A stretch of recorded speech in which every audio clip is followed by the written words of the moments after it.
Bonjour à toutes et bonjour à tous.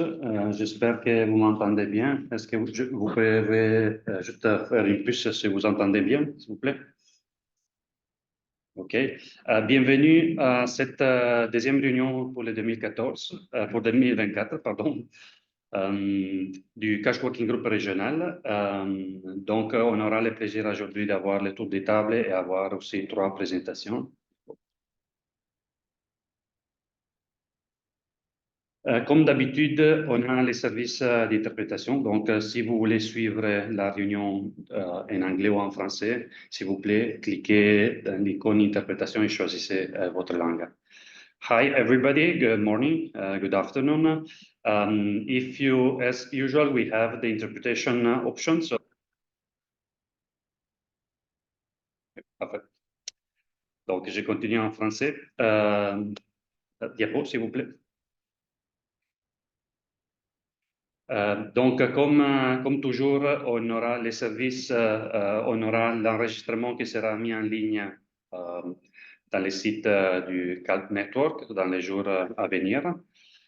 Et on partagera avec tous les participants les liens afin que vous pourrez les regarder si vous êtes intéressés. Merci beaucoup aussi de parler lentement afin que les interprètes puissent traduire avec une bonne qualité. Donc, voilà l'agenda pour la réunion d'aujourd'hui. On commence avec un petit tour de table de tous les cash working groups de la région, au moins de ceux qui se sont connectés.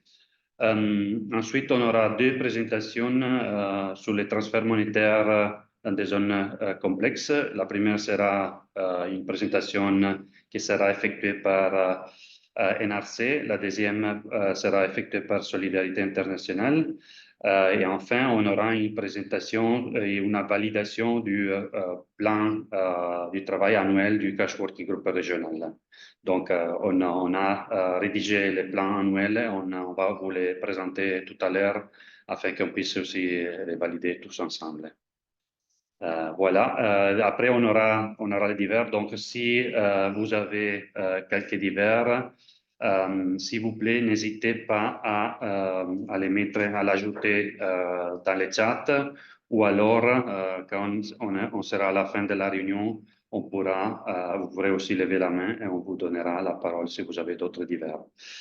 Si vous le souhaitez, merci d'ajouter dans le chat votre nom, votre fonction et les pays là d'où vous êtes connecté, afin qu'on puisse savoir qui est en train de participer. Et s'il vous plaît, pour ceux qui présentent, si vous pouvez allumer la caméra, donc pour permettre à tout le monde de vous voir. Voilà, on peut commencer avec les tours de table. Slide, merci. Donc, je vais donner la parole au Cash Working Group.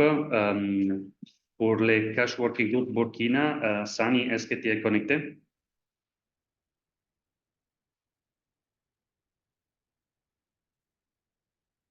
Bonjour à tous. Bon, prochainement, Mirko, il faut inverser l'ordre alphabétique.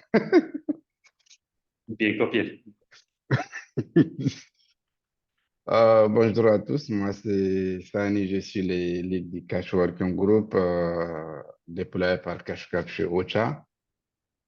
Pour la situation au Burkina Faso, c'est toujours un peu, j'allais dire, les statu quo en termes de suspension des transferts monétaires avec depuis la fin de l'année 2023, mais le travail de plaidoyer est toujours en cours avec beaucoup d'engagement de la part des différents acteurs, notamment y compris les acteurs de développement et aussi les bailleurs pour discuter, engager avec le gouvernement et trouver des alternatives possibles à la situation actuelle, avec notamment peut-être la possibilité d'utiliser les coupons.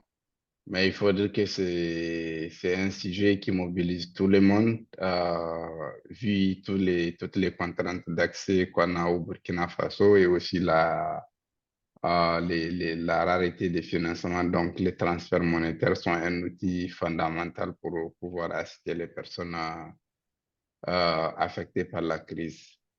Le deuxième élément aussi que je tenais à partager pour les Burkina Faso et qui pourrait aussi être une opportunité pour nous, les acteurs de transfert monétaire, c'est qu'en début du mois de février, le gouvernement a pris un acte administratif qui crée un nouveau programme d'appui aux ménages pauvres et vulnérables. Et dans ce programme, l'un des axes majeurs ou bien des outils majeurs d'intervention, c'est les transferts monétaires.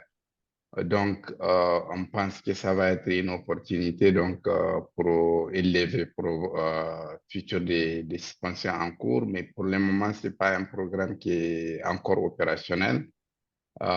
C'est les discussions, notamment la mobilisation des ressources propres de l'État, peut-être pour les prochaines réponses sous dire, on verra comment ça va se concrétiser de manière opérationnelle et éventuellement la prochaine phase des projets filets sociaux pourrait servir de base à la relance des activités de transfert monétaire.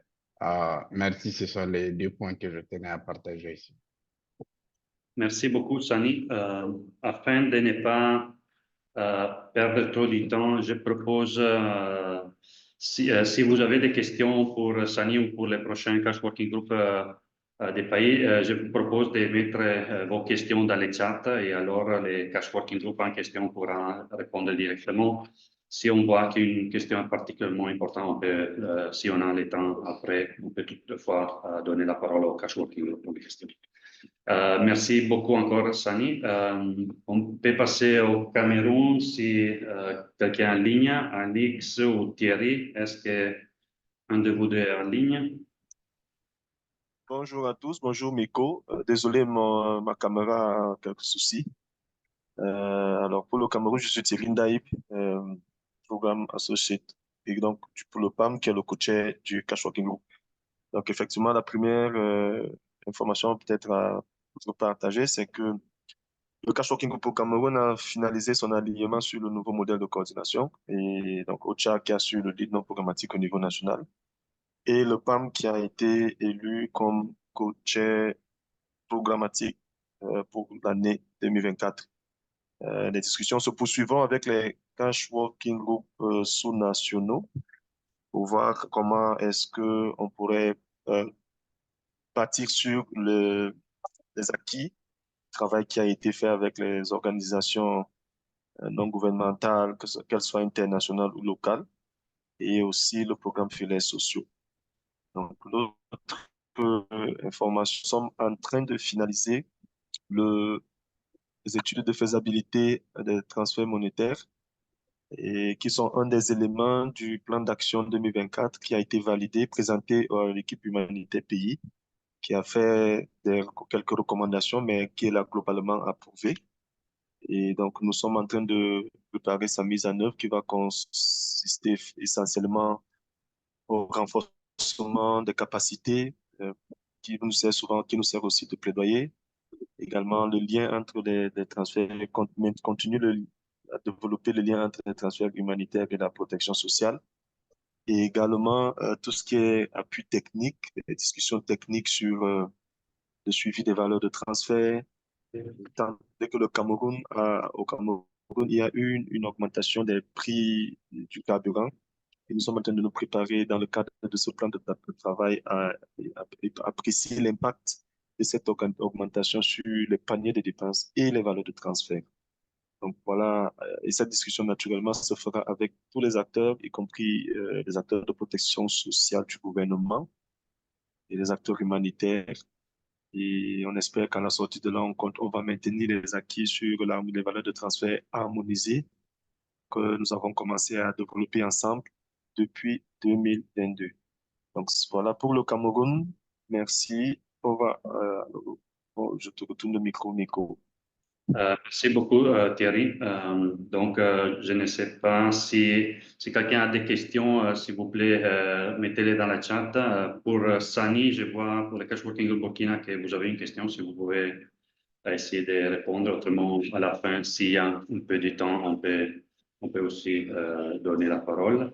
On peut passer maintenant au Tchad si Hassan ou Aidago sont connectés. Est-ce que un parmi vous deux sont connectés? Je ne vous vois pas, mais...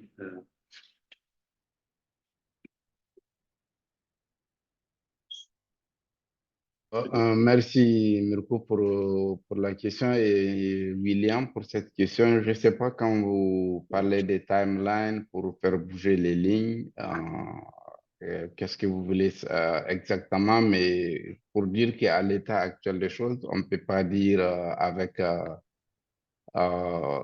une précision quelle pourrait être la date à laquelle on aurait une réponse ou bien une décision de la part des autorités, mais de ce qui est sûr, il y a tout un travail qui est engagé, comme je le disais tantôt, pour discuter avec les différentes autorités, les acteurs qui sont concernés et avoir plus de flexibilité, dans notamment la levée de cette mesure, ou bien à défaut, et c'est aussi une des discussions qui est sur la table, comment dans les zones où il y a une forte pression sécuritaire, on peut à la limite utiliser, avoir la possibilité de l'utilisation de coupons. Donc, je ne sais pas si vous parlez de timeline, avoir une date précise, je ne peux pas annoncer une date à ce stade. Donc, c'est des discussions qui sont en cours et on continue de suivre l'évolution de la situation. Peut-être que je peux clarifier mon point. Et merci beaucoup de prendre ma question, William de USAID, le Bureau des Affaires humanitaires à Washington. Oui, je posais la question parce que bon, d'abord, j'apprécie la difficulté qui a liée aux limitations du cash. J'étais là au Burkina Faso l'année dernière pour supporter USAID et Burkina et je me rappelle très bien et je suis de très près les évolutions et maintenant le ban au niveau national. Cependant, j'ai un peu peur qu'on est sur une timeline un peu glissante, n'est-ce pas? Parce que je comprends la difficulté, mais à la fois, ça fait quelques mois maintenant, je me rappelle déjà avril l'année dernière, on arrive, ça fait un an, il n'y a pas de solution, on est dans des impasses. Oui. Et c'est bien d'avoir un petit peu plus de clarté en fait sur se fixer des limites en termes de temps, se dire ok, on se donne jusqu'à tel mois pour faire de la négociation et après avoir de la clarté sur comment on peut escalader, c'est-à-dire par exemple demander le support aux donateurs et élever l'issue au niveau diplomatique, etc., comme ça a été le cas déjà par le passé. Donc voilà, je voudrais juste m'assurer qu'on n'est pas sur quelque chose de glissant et que dans 6 mois, on revient encore sur cette question et dire qu'il n'y a pas d'évolution. Voilà. Merci.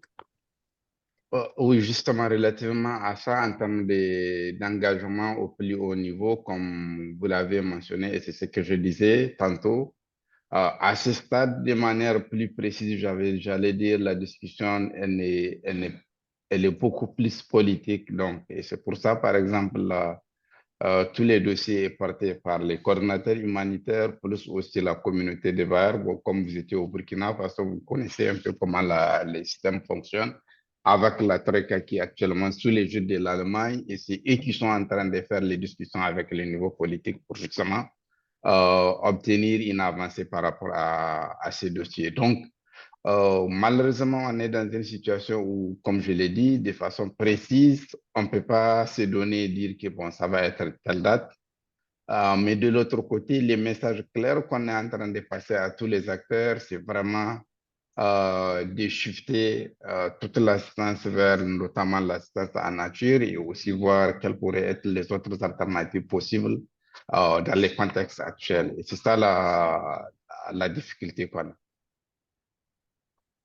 a. Merci beaucoup, Sani. De toute façon, juste ajouter dans les divers, on va vous expliquer un peu aussi qu'est-ce que le CALP au niveau régional est en train de faire pour cette question des interdictions de cash ban. On en a aussi déjà discuté plusieurs fois avec Sani, avec le Burkina. On va vous citer ce qu'on est en train de faire aussi dans les divers. Merci d'ajouter aussi vos questions dans le chat. Je vois pour Thierry que tu as une question, si tu veux l'aborder dans le chat. On peut passer au prochain pays, on peut passer DRC, Pindal, à toi la parole. Merci beaucoup, Mirko. Puis-je partager mon screen parce que j'ai préparé une petite présentation pour faire les choses un petit peu plus, comment dirais-je, visuelles. Oui, un instant qu'on coupe notre partage. Oui, TPL. Oh, ok, merci beaucoup. Merci pour ça. Et oui, oui, ok. Alors, merci à tout le monde. Donc, on a 3 points. Du côté des RDC. Le premier, on a lancé un groupe consultatif principal afin d'assurer que même si les gens, les coordinateurs changent, les discussions sont rassurées et aussi il y a une redevabilité de l'équipe de coordination vis-à-vis aux membres. Et comment dirais-je, certaines choses qui ont été réussies ne partent pas. Et les critères de sélection pour le groupe consultatif principal étaient l'expérience démontrée de la capacité opérationnelle, au moins plus de 3 ans, et aussi avoir une capacité technique sur le TM. Et on a reçu d'avoir un groupe consultatif principal qui est assez rassurant pour nous. On va lancer les réunions et l'idée d'avoir des réunions 3 fois ou maximum 4 fois par an. Et on a dans notre groupe consultatif principal maintenant TAM, donc WFP, mais aussi des organisations nationales, il y en a 3, mais aussi SAFER, qui est un des consortiums le plus grand d'urgence, qui utilise beaucoup les transferts monétaires MPCA. Exeper, ils ont une présence vraiment localisée dans le profond du Congo, qui est très intéressant pour nous, mais aussi Give Directly parce qu'ils ont des opérations un petit peu plus, euh, malgré les problèmes qu'ils ont eus, plus innovatives, on va dire, mais aussi avec du côté de protection sociale et aussi Banque mondiale. Et nous pensons qu'avoir Banque mondiale dans notre groupe consultatif principal va nous assurer une discussion beaucoup plus technique et aussi nous assurer une discussion vis-à-vis aux registres sociaux qui sont relancés au niveau de RDC, mais aussi par rapport au gap analysis, la valeur de transfert, etc., qui n'est pas faite. Donc, c'est la première chose de notre part. La deuxième chose, c'est l'engagement avec la Banque centrale. J'ai fait une erreur avec le slide, je suis vraiment désolée pour ça. Mais on a 2 grands problèmes en RDC. La première, on n'a pas un engagement qui est important vis-à-vis au suivi des marchés avec les GNMI ou ICSM. Et donc, on n'a pas, surtout pour le secteur d'éducation, santé, abri, des données. Et on veut discuter avec la Banque centrale accès aux leurs données du côté d'inflation, Price Consumer Index, et arriver à avoir accès aux données granulaires parce qu'ils ont ça hebdomadaire et trianguler le data.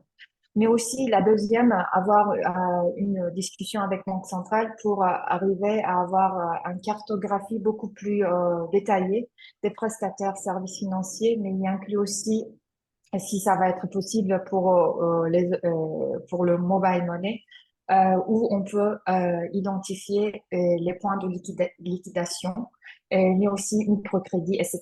Parce que RDC est si grand et les organisations humanitaires ont la tendance de travailler toujours avec les mêmes prestataires services financiers qui n'ont pas toujours ni la volonté ni la capacité d'être partout et de servir tout le monde.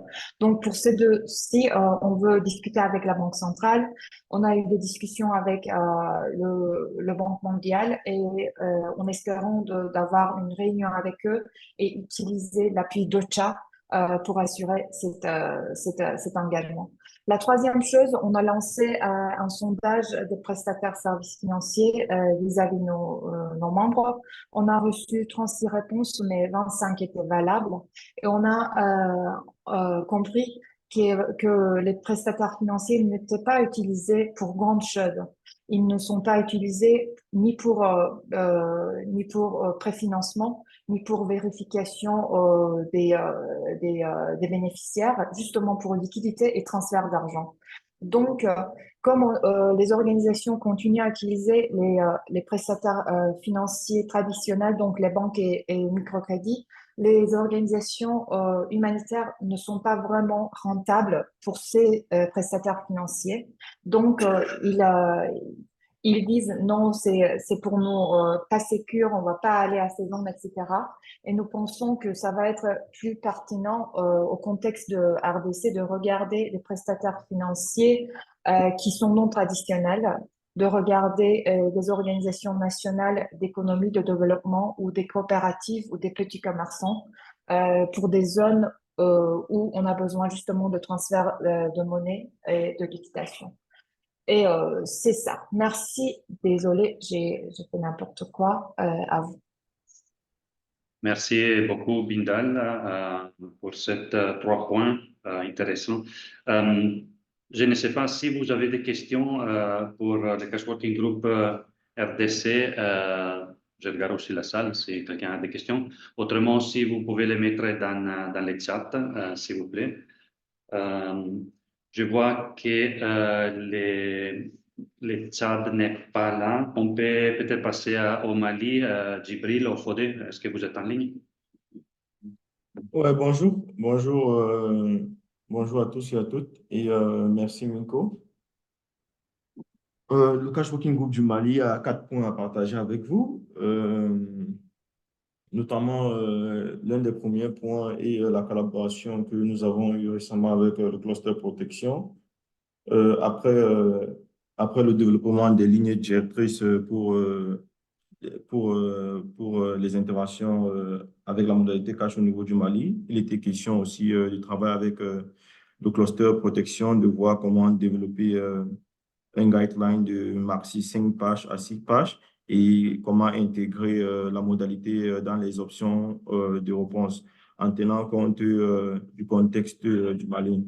Donc, c'est cette base-là que nous avons initié une task force cash et protection avec pas mal d'acteurs, PSI et les spécialistes en protection et tout ça. Et cela a suscité le développement d'un guideline qui va bientôt être opérationnalisé au niveau du Mali. Donc, nous sommes en train, donc c'est un peu ça pour le premier point. Également, l'un des points majeurs aussi que nous avons incité à partager avec vous et la récente collaboration que nous avons initiée avec le groupe de travail protection sociale au niveau du Mali. Comme vous le savez, il y a le groupe de travail protection sociale au Mali qui est un groupe avec quadripartite avec l'UNICEF, le PAM, la Banque mondiale et sous le leadership de la direction nationale de la protection sociale et de l'économie solidaire. Donc, à base de la stratégie nationale du Cash Working Group qui a été approuvée en décembre 2023, il était question aussi de faire le lien entre les transferts humanitaires et la protection sociale. Donc, sur cette base-là, nous avons initié une collaboration avec ce groupe du travail protection sociale afin de voir comment intégrer ou alors faire le lien entre les transferts monétaires et la protection sociale et voir comment aussi mobiliser les ressources pour pouvoir recruter un consultant qui va nous aider au niveau du Mali afin de faire ce lien. Sans toutefois tarder aussi, tout récemment, nous avons organisé les élections du collège programmatique au niveau du Mali, comme vous le savez certainement. Après la fin de la période de transition au niveau du Mali. Cela c'était aussi l'élection du collège programmatique qui est actuellement IRC. Donc, dans les jours suivants, IRC va assurer le co-leadership programmatique au niveau du Mali. Un dernier point également, nous sommes aussi en train de travailler avec l'État malien sur le développement d'un socle de protection sociale. La procédure est en train de suivre son cours avec le recrutement d'un consultant qui est déjà en train de mener certaines études. Et c'est dans ce point-là que nous allons essayer de travailler pour essayer d'élaborer ce socle-là. S'il te plaît, s'il te plaît. En dernier point, nous avons, le rapport annuel du Cash Working Group que nous avons aussi élaboré, qui va être mettre en ligne ces dernières aujourd'hui ou demain. Donc, qui essaie un peu de démontrer la situation des transferts monétaires au niveau du Mali au cours de l'année 2023. Donc, certainement, ce rapport va être publié aujourd'hui. Over. Merci beaucoup, Djibril. Encore une fois, si vous avez des questions, merci de les ajouter dans le chat. Ou si vous êtes dans la salle, merci de faire signe. On peut passer peut-être, je suis en train de regarder au Cash Working Group Niger, Fadima ou Cornélie, est-ce que vous êtes connectés?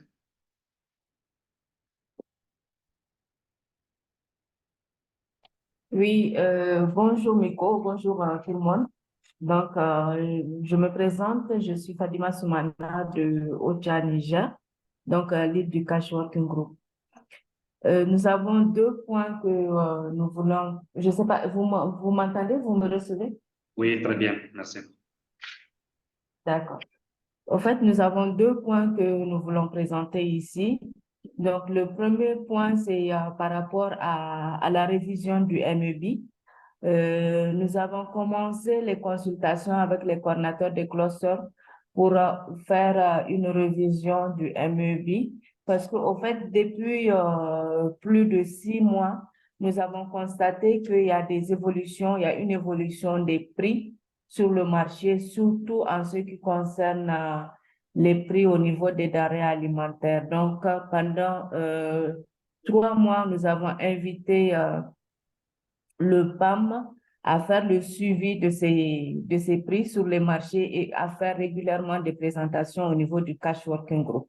Donc, suite à cela, le cluster sécurité alimentaire nous a demandé et il a travaillé à nous démontrer qu'il y a une évolution de plus de 32% des prix sur les marchés et ce qui fait qu'on a, par rapport à notre panier actuel, nous avons au fait le panier qui ne couvre plus les besoins. Donc, on a au niveau des ménages de 7 personnes, donc le MEB dépasse le seuil de référence. Donc, les besoins dépassent les seuils de référence de MEB qui était de 40 000 par mois pour les 7 ménages, notamment plus accentué dans certaines régions du pays. Donc, suite à cela, nous avons décidé de commencer déjà avec un petit groupe qui va commencer les consultations avec les coordinateurs des clusters. Donc, tous les coordinateurs des clusters pour voir comment et quels sont les clusters qui souhaiteraient faire la révision de leur MEB et comment on va procéder pour faire cette révision. Donc, après cela, nous allons également nous rapprocher du dispositif national pour pouvoir discuter également de cette révision du MEB. Parce que le dispositif fait également aussi du cash et c'est la partie gouvernementale qui est dans dans le groupe. Après ce point, nous avons également lancé un sondage à travers une matrice de programmation. Donc, pour voir exactement comment se met en place, comment les partenaires mettent en place les transferts monétaires. Donc, à travers les mécanismes de transfert qui existent, les valeurs de transfert qui sont utilisées, comment le ciblage est fait, surtout, et est-ce que les agents de l'État sont impliqués dans le ciblage et comment ils sont associés dans ce ciblage? Est-ce qu'il y a des mécanismes de plainte et comment se fait le suivi au niveau de la mise en œuvre? Donc, au fait, nous avons décidé de faire ce travail parce que souvent nous sommes interpellés par le gouvernement qui, quand nous faisons les missions dans les régions, ils nous disent qu'ils ne sont pas associés dans la mise en œuvre des transferts monétaires. Et la plainte, c'est surtout au niveau des ciblages. Ils disent qu'ils ne sont pas informés sur comment le ciblage est fait et que nous venons, il y a certains partenaires qui viennent et qui font juste les interventions sans que les autorités soient associées. Et avec la situation actuelle, donc il y a cette recommandation de plus en plus de voir comment travailler, comment impliquer les autorités au niveau local. Donc, nous sommes en train de faire ce travail. Nous avons déjà partagé la matrice avec les partenaires. Nous avons eu des premiers résultats que nous avons analysés. Nous avons relancé encore cette matrice pour avoir un maximum de participants, un maximum d'organisations qui renseigner cette matrice pour pouvoir avoir vraiment une analyse qu'on peut partager avec les autorités pour voir comment, au fait, au niveau des partenaires, nous sommes en train de travailler par rapport au cash transfert. Donc, voilà les deux points que le Niger voulait partager avec vous. Merci. Merci beaucoup, Fadima, pour ce point. Comme avant, si vous avez des questions, s'il vous plaît, mettez-les en priorité dans le chat, mais on a une question. Oui. Allez-y, on a une question dans la salle. Bonjour Fadima, c'est Maria de Ocha. Merci pour l'information. Je voulais juste sur le dernier point par rapport au ciblage et l'implication des autorités. Est-ce que l'idée, c'est d'informer les autorités sur notre processus de travail ou de les impliquer vraiment dans le ciblage qu'on est en train de faire? En fait, c'est vraiment parce que qu'est-ce qui s'est passé quand on a vu au niveau de l'accès?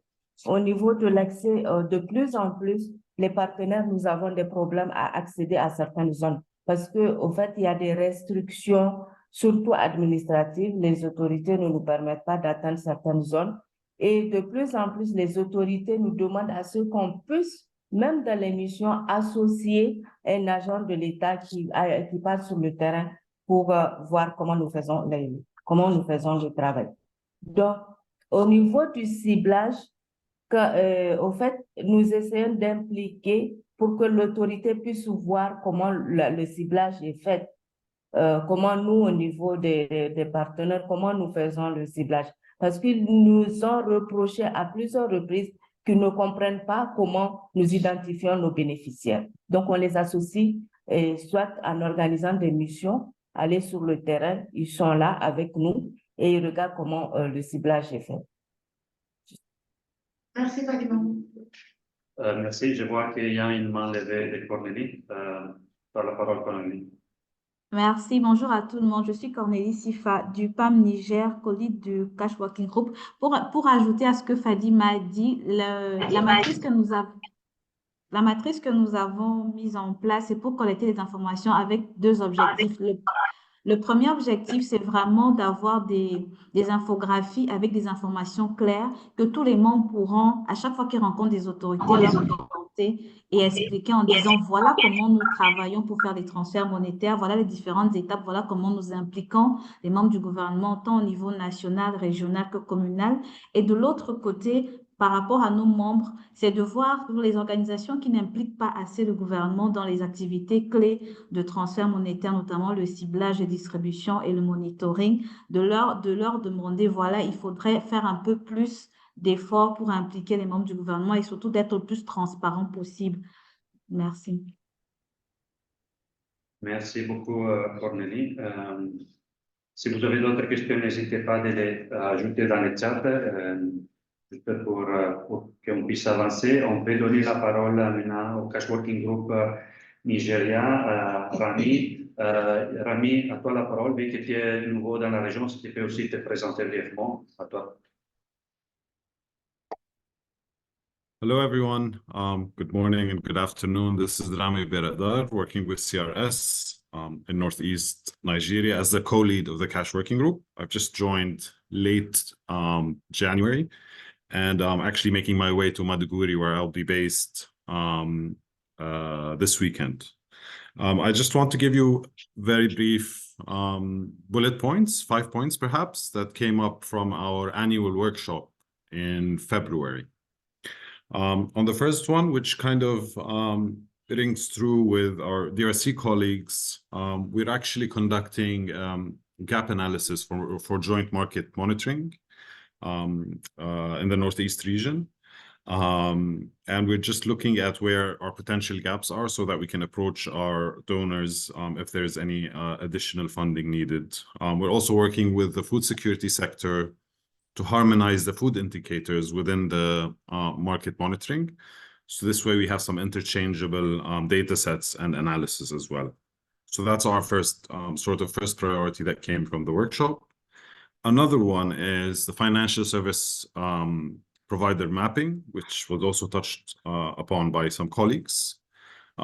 We are currently in the final stages of revising the tool itself, the questionnaire or the tool, and we will go live very soon to be able to produce this product, which again came out strongly with our members. Number 3 is we've actually reworked our work plan for the year 2024 and reprioritized as per the workshop outcomes. And we will be publishing this work plan once we are done finalizing it. Number 4, we looked at, as you know, with the new cash coordination model, there is a suggested template for the TOR for cash working groups. So we've revised our TOR for the cash working group to align with the global template from the Global Cash Advisory Group. And again, this will be published very soon. And lastly, we really looked into, and it was actually very encouraging. Our members were very happy to talk about social protection and CVA linkages. And in Nigeria, we're lucky because we have what we call the NCVA policy, which is a national cash and voucher assistance policy by the government. And just in the last few days, a work plan for that, for operationalizing that CVA policy has been circulated to our members.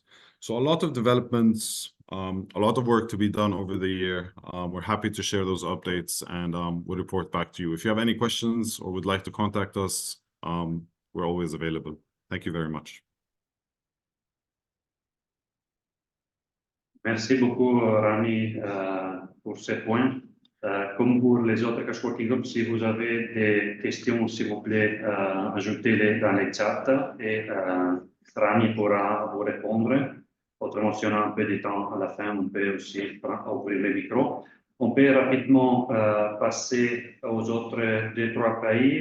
Je vois en ligne Epana pour la RCA. Epana, est-ce que tu veux présenter quelques points pour les cash working group RCA? Oui, bonjour Miko. Oui, moi c'est Epana, co-lead du Cash Working Group, PAM. Donc, nous avons 2 points inscrits à l'ordre du jour. Nous avons le premier point qui est le partage du carnaval lié au panier minimum et envoyé aux différents clusters. Dans la première, la première participation qu'on a faite, on a échangé qu'on devait commencer à échanger déjà sur le MEB. Et je pense qu'on a déjà avancé sur un planning prévu sur les différentes étapes. Notamment, nous avons échangé déjà avec les différents clusters pour avoir le panier minimum du cluster. Ça, cela a été fait jusqu'en fin février. Et également avec Rich qui nous soutient pour avoir les discussions entre Rich, le PAM, OCHA et Concern. Donc, on essaie ensemble de mettre en place les différentes démarches pour l'élaboration du MEB. Donc, l'objectif était en premier d'avoir tous les MEB liés aux différents clusters. Donc, une fois que nous avons cela, nous allons voir la valeur des transferts qui va correspondre à chaque cluster. Et ce qu'on s'est dit, c'est qu'il faut qu'on essaie également d'impliquer également les CASES et l'ENSA, qui sont des instituts de statistiques du pays. Aussi, nous avons relevé que le MEB a ces 2 composantes qu'il faut tenir compte, la composante alimentaire et non alimentaire. Et également prendre en compte lors de cet exercice-là les besoins à ne pas dépasser le SMIC national. Normalement, on ne doit pas également entrer en connivence avec les SMIC et tout ça. Il y a tous ces détails-là à prendre en compte. Donc, les échanges sont en cours entre le groupe de travail qui a été mis en place pour discuter du MEP. Et nous allons prévoir jusqu'à d'ici fin avril, avoir au moins évolué sur la structure de ce qu'on peut mettre en place. L'autre point, c'est par rapport à la formation. Nous avons eu la chance d'avoir une formation déjà de calque qui a été faite. Maintenant, on échange, on est en discussion pour pouvoir planifier la deuxième formation. Donc, on est en train de revoir le budget et voir les participants, les personnes à inviter. Donc, notamment, on voulait impliquer également le gouvernement, les acteurs gouvernementaux, surtout au niveau de l'action sociale et tous ceux qui s'occupent des aspects humanitaires, pour également participer à cette formation CALP-là qu'on envisage dans un futur très proche. Nous sommes également preneurs pour d'autres formations qui sont liées aux analyses de marché et à d'autres formations en plein air CALP. Donc, on reste très à l'écoute de tout ce qui est formation. Donc, n'hésitez pas à partager avec nous s'il y a des opportunités dans la zone ou dans la région pour la formation. Merci, Miko. Merci beaucoup, Elkana, pour ce point. Encore une fois, si vous avez des questions, s'il vous plaît, écrivez-les dans les chats pour gagner du temps. On passe, je pense, au dernier pays que je vois connecté, les Tchad, avec Hassan. Hassan, brièvement, si tu peux présenter vos points, s'il vous plaît. Oui, bonjour Mirko, bonjour tout le monde. Pour le Tchad, bon, donc, on va commencer toujours encore avec la situation à l'Est. L'arrivée de réfugiés continue. À ce jour, selon le rapport reçu par l'AICR, on est à 559 423 réfugiés, donc une moyenne de 159 363 ménages. Donc, au niveau du pourcentage, le 88% sont des femmes et des enfants. Pour les rapatriés, immigration qui est au Yémen, on est aussi dans le 144 000, donc 93% femmes et enfants. Voilà, ça c'est les derniers chiffres donc, de la situation de l'Est. Donc, il y a toujours l'arrivée des réfugiés et des immigrés, donc, et on suit la situation de près. Au niveau de nos activités de Cash Working Group ici au Tchad, on est en train de compiler le tableau de bord de nos activités de l'année dernière, 2023. Donc, on compte finir d'ici la fin de la semaine prochaine. Donc, et le dashboard sera prêt à partager avec l'ensemble du membre. Il y a aussi une activité sur la mise à jour du MEB qu'on compte réviser avec un deadline prévu pour fin mars. Dernier point, c'est aussi les élections de coachers programmatiques et puis facilitateurs. On a eu 4 candidats, donc Consan, IRC, Oxfam et CARE qui ont postulé pour ce poste de co-chair programmatique. Et puis, il y a Consan qui a aussi postulé pour le facilitateur. Donc, les élections sont en cours et puis les résultats seront... les élections ont un deadline jusqu'au vendredi et puis les résultats seront publiés en début de semaine prochaine. Voilà ce qui est pour le chat. Merci. Merci beaucoup, Hassan. Encore une fois, si vous avez des questions, n'hésitez pas à les ajouter dans les chats.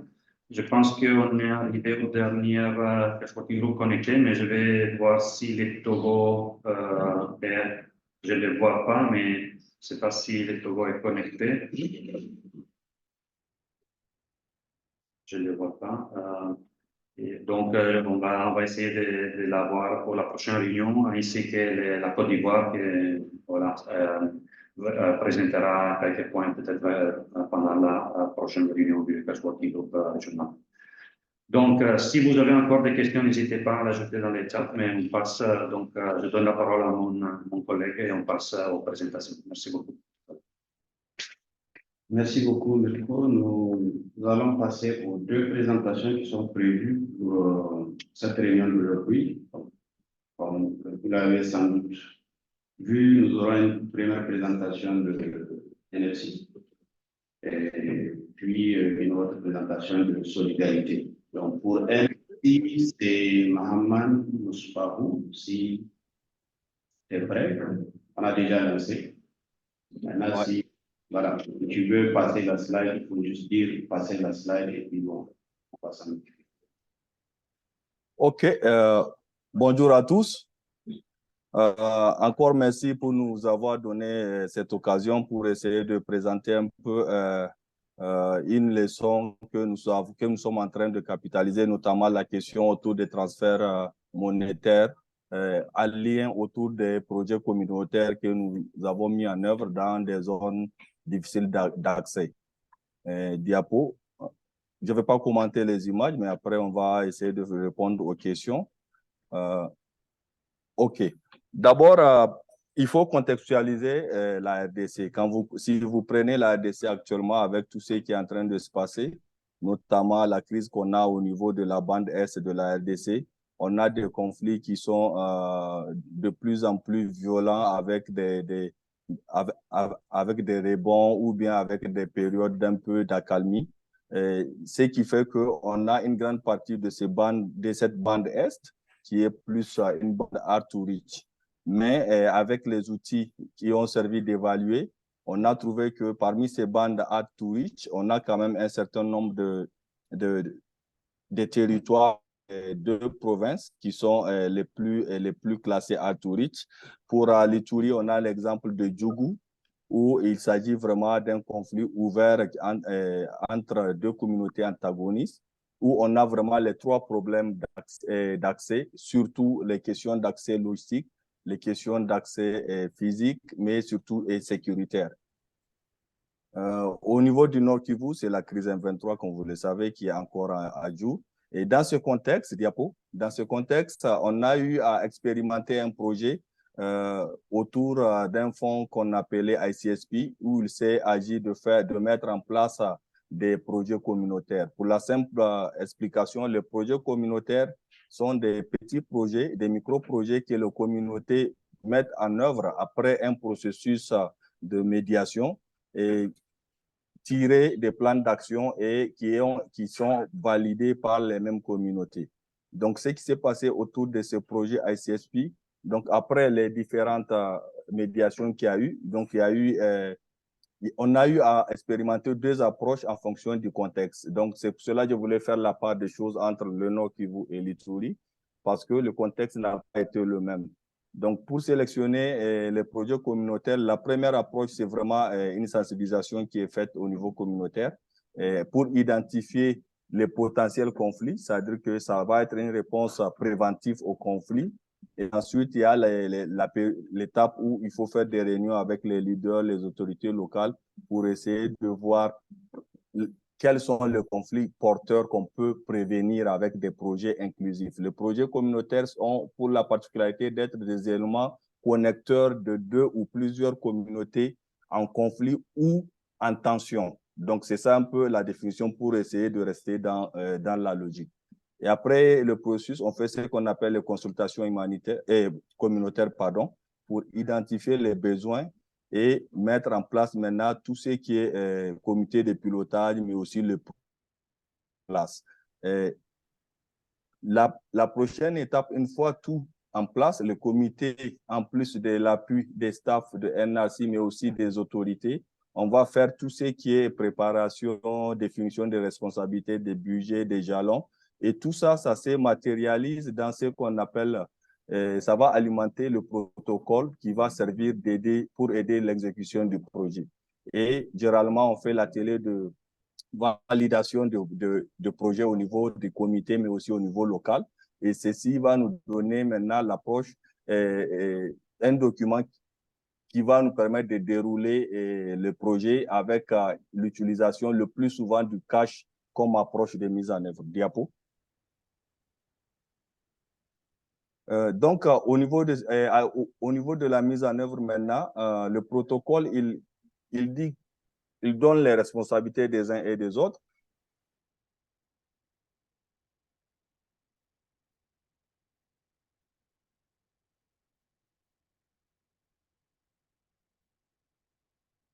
Apparemment, on a des...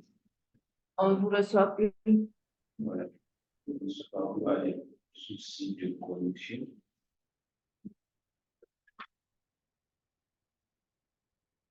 Je vois sa vidéo est figée.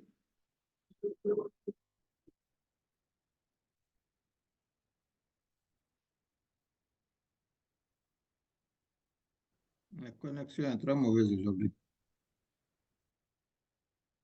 Finalement, on l'a perdu. Il est toujours là, mais on ne le voit pas. Et avec nous? Désolé, ma connexion n'est pas bonne. Je crois que je vais couper la vidéo pour que ça ne soit pas très lourd. C'est partout, hein. D'accord. Pas chez toi seulement. Ah, OK. D'accord. Donc, il y a vraiment tout un plan qui est de versement qui est fait et qui nous permet quand même de faire le suivi et le rapportage. Et ensuite, la dernière étape des projets communautaires, c'est vraiment la remise officielle qu'on fait aux communautés. Maintenant, Diapo, on peut avancer pour aller un peu dans les détails. OK. Donc, au niveau de ces différents, juste quelques exemples des projets qu'on a eu à réaliser. Il y a eu des constructions ou des réhabilitations, et notamment des centres de santé, de salles de classe, des ouvrages roches, mais aussi des abris.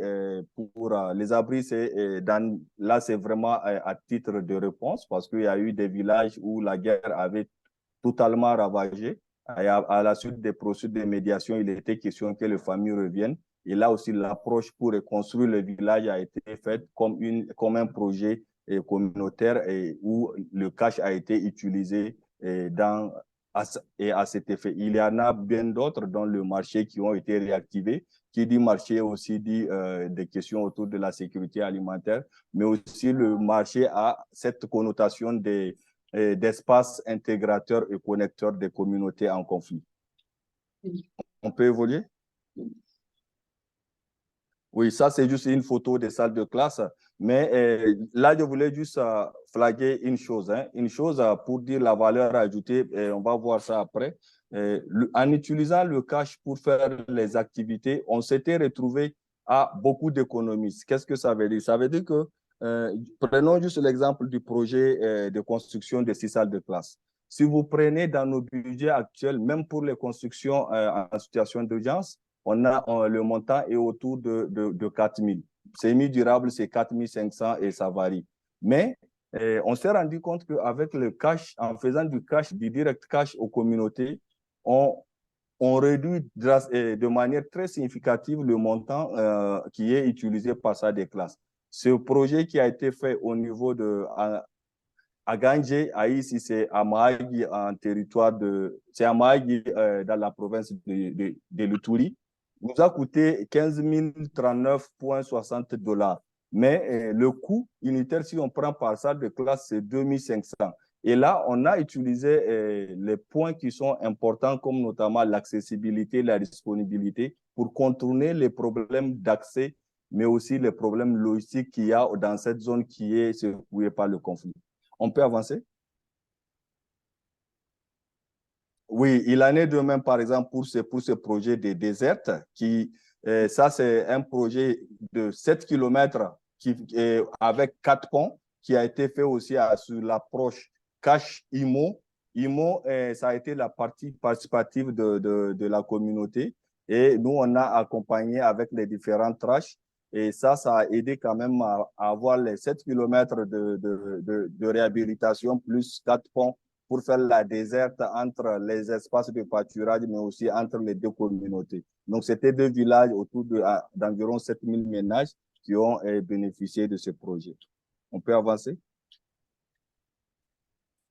Et il y a aussi la question, ça c'est un exemple de point d'eau aussi, et c'est le même principe. On a utilisé les fonds, mais ça, ici, ça a été un peu cher. Mais ce qui est important, c'est que c'est comment est-ce que le cash nous a permis de faire ces activités qui, normalement, si on va utiliser nos procédures d'approvisionnement et bien d'autres, ça va prendre plus de 6 mois, voire même 1 année de faire de tels ouvrages. Mais avec le cash sur échéance, on s'est retrouvé à faire cette mini-addiction en moins de 3 mois. Donc, ça, c'est vraiment un record aussi en termes de gain de temps, mais aussi en termes de gain de réduction des poids comme les frais de transport et bien d'autres. Et l'autre chose aussi, le matériel, et les communautés l'achètent moins cher que les organisations. Et ça, c'est connu, je crois, c'est un peu partout. On peut avancer?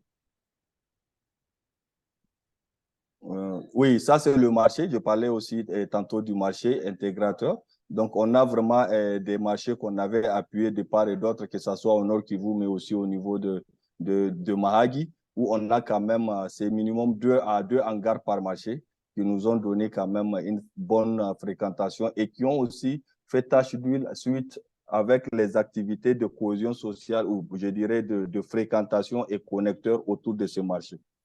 On peut avancer? On peut évoluer? OK. Les défis auxquels on avait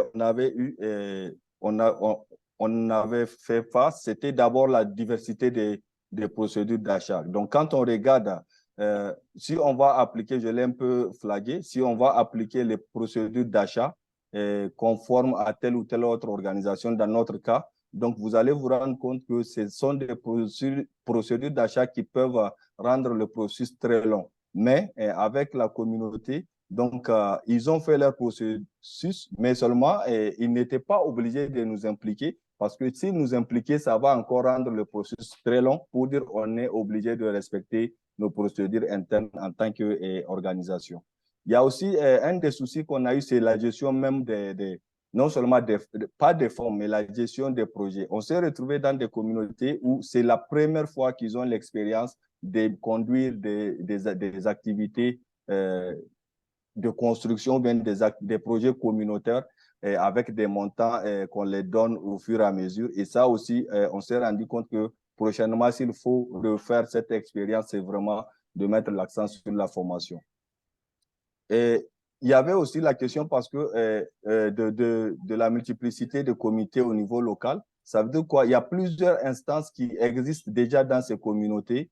Maintenant, c'est comment essayer d'avoir une certaine représentativité de ces comités pour être reflété dans le comité de gestion de ces projets. Donc là, on a par exemple le comité de résolution de conflits, le comité de jeunesse, des femmes, beaucoup. Donc tous ces comités, c'est comment les intégrer pour qu'ils sentent qu'ils sont vraiment dans ce processus et qui sont partie prenante aussi et répondent à des questions d'inclusion autour de ce projet. Et l'autre chose qu'on est en train d'explorer aussi, c'est comment contextualiser, donc donner une forme d'existence légale à de telles initiatives pour essayer de non seulement faire des transactions, mais aussi voir comment est-ce qu'on peut développer dans les transactions bancaires avec les systèmes de 3 mandataires pour les signatures ou bien ou d'autres systèmes aussi de suivi pour être sûr qu'on n'aura pas de surprise en termes de fraude ou quelque chose comme ça. Diapo. Les avantages, donc j'avais essayé de flaguer quelques-uns pour ne pas trop déborder sur le temps. Donc, quand on prend la réponse qui est locale, donc là, vraiment, ça nous permet d'éviter ou bien de contourner beaucoup de contraintes. Notamment, j'en ai parlé des contraintes d'accès qui peuvent être sécuritaires parce que là, les communautés, ils sont dans le milieu, ils peuvent s'approvisionner le plus rapidement possible au moment où nous, en tant qu'organisation, on a des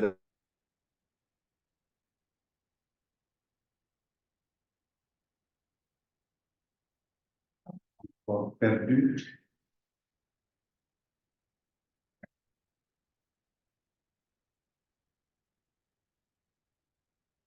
Visiblement des soucis de connexion encore avec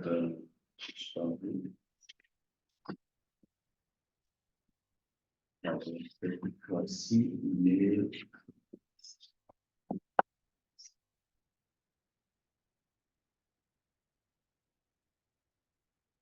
On n'entend pas.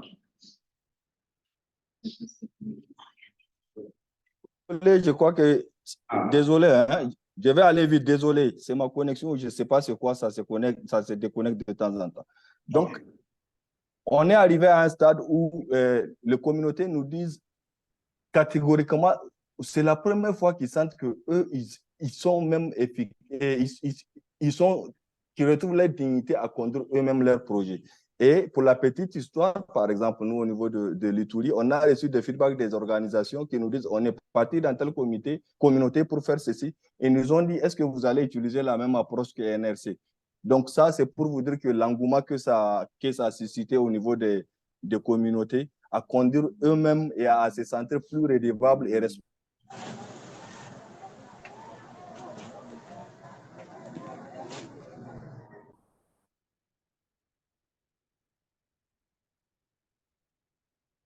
Bon, je pense que les soucis de connexion continuent. Bon.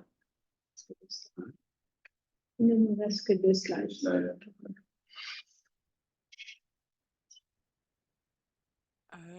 Ah bon, Valérie, peut-être si... Oui, je me dis que peut-être en attendant que Naino se reconnecte, je peux essayer de traiter quelques points pour pas qu'on perde plus de temps, parce qu'on est déjà un peu en retard, désolé.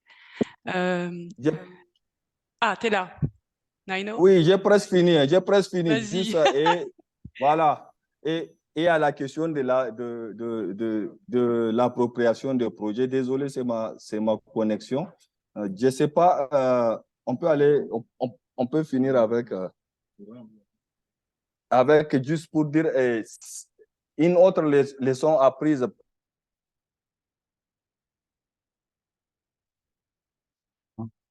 Ça ne marche pas. Bon, peut-être Valérie, est-ce que tu peux conclure rapidement, si c'est possible? Parce qu'apparemment, c'est... Ouais, je vais essayer de reprendre là. Alors après, comme Naino est passé très vite, je suis un peu perdue. Peut-être si on a un peu le temps, on peut revenir sur la slide d'avant où il n'a pas, peut-être certains points étaient intéressants. Donc la première, on l'a vu sur les relais par rapport au choix de transfert monétaire dans une réponse et enfin c'est la double modalité à la fois réponse locale et transfert monétaire. Ce qu'on a vu, c'est que de temps en temps, NRC ne pouvait pas accéder au site. Je bascule, c'est Cédric, parce que apparemment c'est ma machine qui a des problèmes ou quelque chose comme ça. Naino, on t'entend. Donc on est en train d'utiliser la même approche pour faire le cash dans plusieurs activités. Donc quand je dis dans plusieurs activités, c'est que ça soit WOW, shelter, construction, mais aussi dans l'éducation. Donc c'est ça un peu les points que je voulais partager pour ne pas trop prendre le temps. Je ne sais pas si Valérie, tu voulais, Cédric, si vous avez des choses à ajouter. À vous. Bon, peut-être on laisse Valérie continuer puisqu'elle a déjà commencé. Ouais. Oui, juste moi je voulais compléter. Merci beaucoup Naino et désolé pour tous les problèmes de connexion.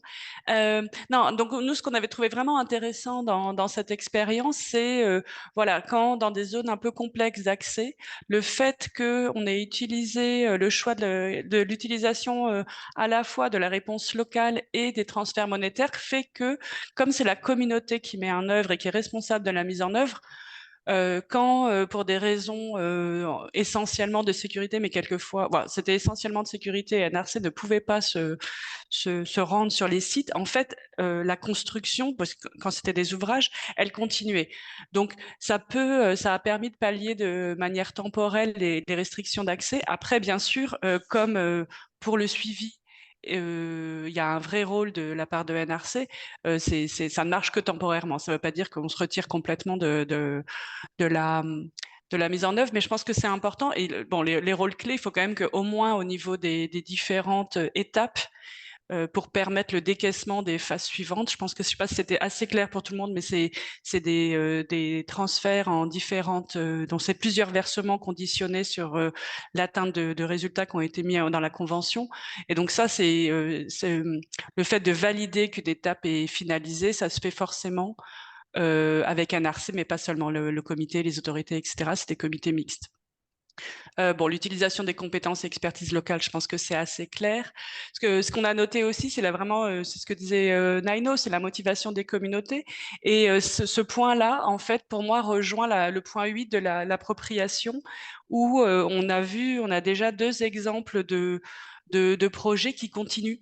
Où notamment les projets WASH ou d'ouvrages WASH, où les communautés se sont déjà organisées pour collecter doucement de l'argent, mais ils savent déjà ce qu'ils vont en faire. Donc, ils ont prévu des extensions, soit des extensions de réseau, soit, c'est de multiplier les points d'eau, les points de distribution. Donc ça, je trouve que c'est très intéressant parce qu'on n'y arrive pas forcément aussi bien quand on livre l'ouvrage. Sur les points 4 et 5, la flexibilité et les coûts moins élevés des projets, en fait, ce qu'on s'est aperçu, c'est que comme c'est la communauté et que souvent les fournisseurs font partie de la communauté, s'il y a besoin de livrer le matériel avant le paiement, ils sont beaucoup plus flexibles qu'avec une organisation internationale. Et en plus, comme ils font partie de la communauté, ils ont des prix plus intéressants. Ils ont une autre motivation et peut-être une autre pression. Et puis, c'est la communauté, c'est pas une grosse organisation internationale. Donc ça, c'était des bons avantages. Bon, la simplification des procédures, on en a parlé. Et le renforcement de responsabilité de redevabilité. Donc ça, pour moi, c'est important, mais c'est aussi un défi. Si on continue ce genre de projet, et Naino disait qu'on allait continuer, la redevabilité des comités ou des communautés vis-à-vis de l'ouvrage après, c'est quelque chose sur lequel on doit un peu plus creuser pour s'assurer quand même que ça reste utilisé, ça reste entretenu, mais bon, comme dans un programme classique. Mais c'est vrai on se demande comment on peut travailler un peu mieux tout au long de la mise en œuvre pour renforcer la redevabilité après la fin du projet lui-même. Voilà, merci. Sur la slide suivante pour la conclusion. Donc la première partie, c'est vraiment sur la partie plus projet communautaire et la réponse locale. Donc je suis désolée, c'est un peu à une présentation sur 3 thèmes à la fois, enfin non, 2 thèmes. Donc NRC en fait change de rôle et c'est assez intéressant parce que ça renforce le rôle technique et l'expertise technique dans l'élaboration du projet, le suivi, et on passe beaucoup moins de temps sur des problématiques logistiques essentiellement. Et puis le rôle de facilitateur dans les consultations, c'est un rôle où on prend un peu de recul et on laisse juste la communauté, on facilite et on guide sur l'identification et la sélection des projets. Et donc après, pour conclure sur l'utilisation des transferts monétaires en hard to reach, donc comme ça a déjà été dit 10 fois, c'est vraiment le choix du cash et de la réponse locale a permis d'atténuer certaines contraintes liées aux difficultés d'accès, les contraintes sécuritaires et puis les contraintes logistiques. Voilà, merci beaucoup. Cédric, je ne sais pas, c'est bon pour vous? On est bon pour les 10 minutes, on est à peu près dans les temps. Merci à tous.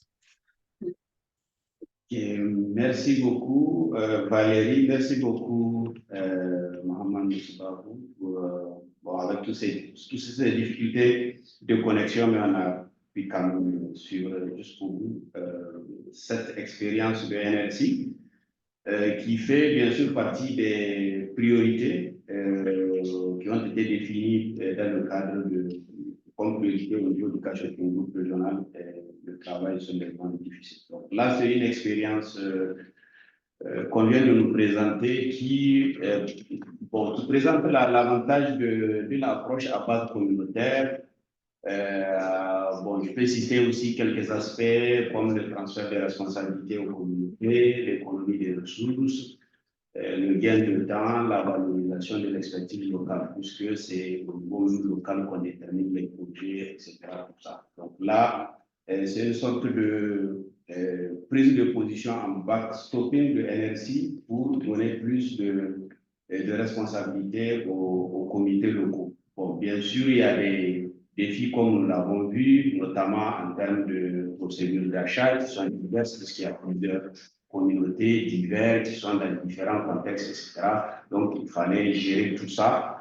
Pour ceux qui veulent aussi s'aventurer dans ce genre d'initiative, il faut vous attendre aussi au défi du manque de capacité managériale, et possiblement pour certaines communautés, et qui, dans la plupart du temps aussi, n'ont pas vraiment de base légale. Donc, ce qui aurait pu permettre une sorte de bancarisation, mais aussi contribuer indirectement à l'inclusion financière. Donc, voilà un peu ce que je retiens de cette excellente présentation de NLC.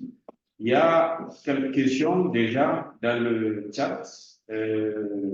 Oui, si vous pouvez, je ne sais pas, Valérie ou Sparrow, si vous pouvez déjà répondre. Il y a une question sur les difficultés.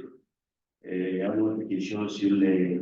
Donc, il y a des questions qu'on a posées. Bon, je vois que nous avons commencé déjà à répondre. Donc, voilà, je ne vois pas de main levée. Bon, je ne sais pas. Il y avait une main levée. Voilà, il y a, c'est ça. Elia? Oui. Merci beaucoup pour la parole. J'espère que vous me captez. J'étais en train d'écrire même ma question dans les chats. C'était, je vis dans la présentation que l'approche était utilisée également dans la construction des centres de santé. Mais la question que je me posais, est-ce que, bon, les procédures pour faire un centre de santé, est-ce que c'est aussi dans une réponse d'urgence ou c'est dans les contextes de développement? Voilà, et à qui on donne ces ressources pour la construction? Est-ce que c'est bien sûr les transferts monétaires dans le cadre de aide par les cash, ou soit c'est utiliser une équipe ou une compagnie locale dans le milieu local qui va exécuter le projet? Merci. À vous. Peut-être pour répondre, non, les transferts monétaires étaient faits systématiquement à des comités. Et c'est les comités qui, eux, géraient l'argent et avaient la responsabilité de payer les fournisseurs ou la compagnie de construction ou quel que soit le choix qu'ils avaient fait pour mettre en œuvre l'ouvrage, la construction de l'ouvrage. Oui. Vas-y.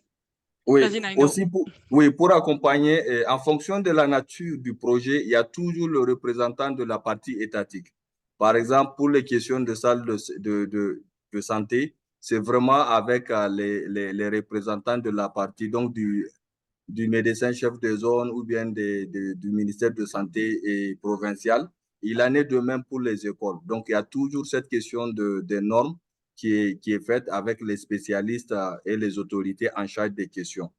Il en est de même pour les travaux d'ingénierie ou bien pour les travaux de points d'eau ou bien pour les travaux d'environnement et bien d'autres, y compris l'éducation. Et il y a une autre main de Fadima.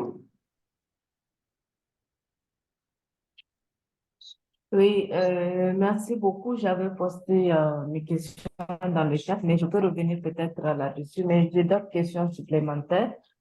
Oui. Au fait, je voulais savoir comment vous avez fait la détermination de ces besoins. Je sais, vous avez expliqué qu'il y a eu des consultations communautaires, mais comment vous avez priorisé ces besoins et également comment vous avez déterminé les montants à octroyer? Parce que la construction d'une salle de classe, la construction d'un centre de santé, la construction d'une route, je pense que le montant est différent par rapport à cela. Ouais. Bon, je ne sais pas. Mais comment vous avez fait la détermination de tout ceci? Et également, est-ce que vous avez un outil que vous avez utilisé surtout au niveau des communautés pour pouvoir évaluer ces besoins et prioriser ces besoins? Et l'autre part, j'avais aussi demandé, est-ce que c'est possible que vous puissiez faire ce genre de présentation en ce qui concerne les partages d'expérience avec, par exemple, si le Niger vous invite, est-ce que vous allez pouvoir faire ce partage d'expérience avec nous? Parce que je trouve que c'est un projet très intéressant Et ici, au niveau du Niger, peut-être je vais profiter pour le dire, nous sommes en train de nous inscrire dans la logique du flagship et c'est exactement ce que nous voulons faire, mais en ce qui concerne l'humanitaire. Merci. Merci, Soumana. Fadima, Madame Fadima, je crois que je peux utiliser même mes congés pour t'aider si tu veux, quand je serai en congé au Niger. Dans 4 semaines, si tu veux. Ça, c'est une petite parenthèse. Maintenant, pour répondre à ta question, oui, justement, au fait, ce qu'on a fait dans un premier temps pour identifier ces projets, il y a ce qu'on appelle les plans d'action des différentes communautés qui existent. Donc, maintenant, on a fait la revue et la mise à jour de ces différents plans d'action.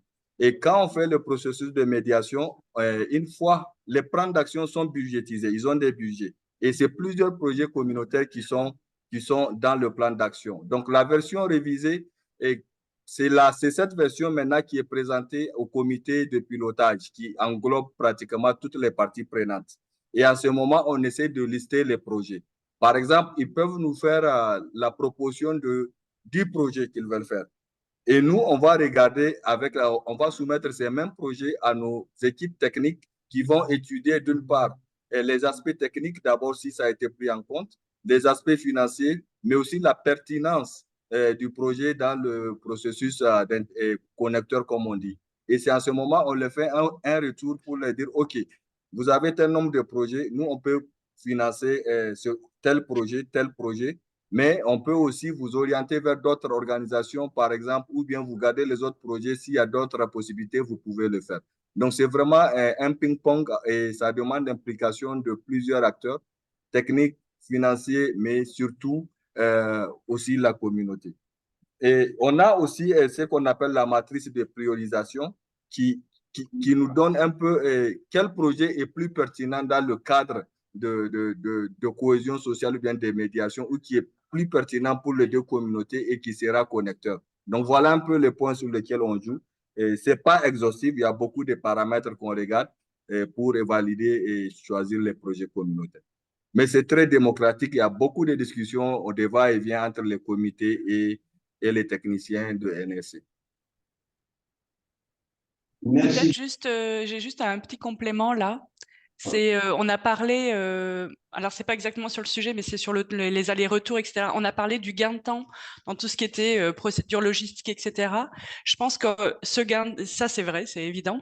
Il y a en revanche sur les étapes préparatoires, ça prend un peu plus de temps parce qu'en effet, ça demande beaucoup de travail et de temps pour réunir les différentes parties prenantes et pour qu'il y ait vraiment un processus inclusif et que tout le monde puisse, que ce soit fait proprement.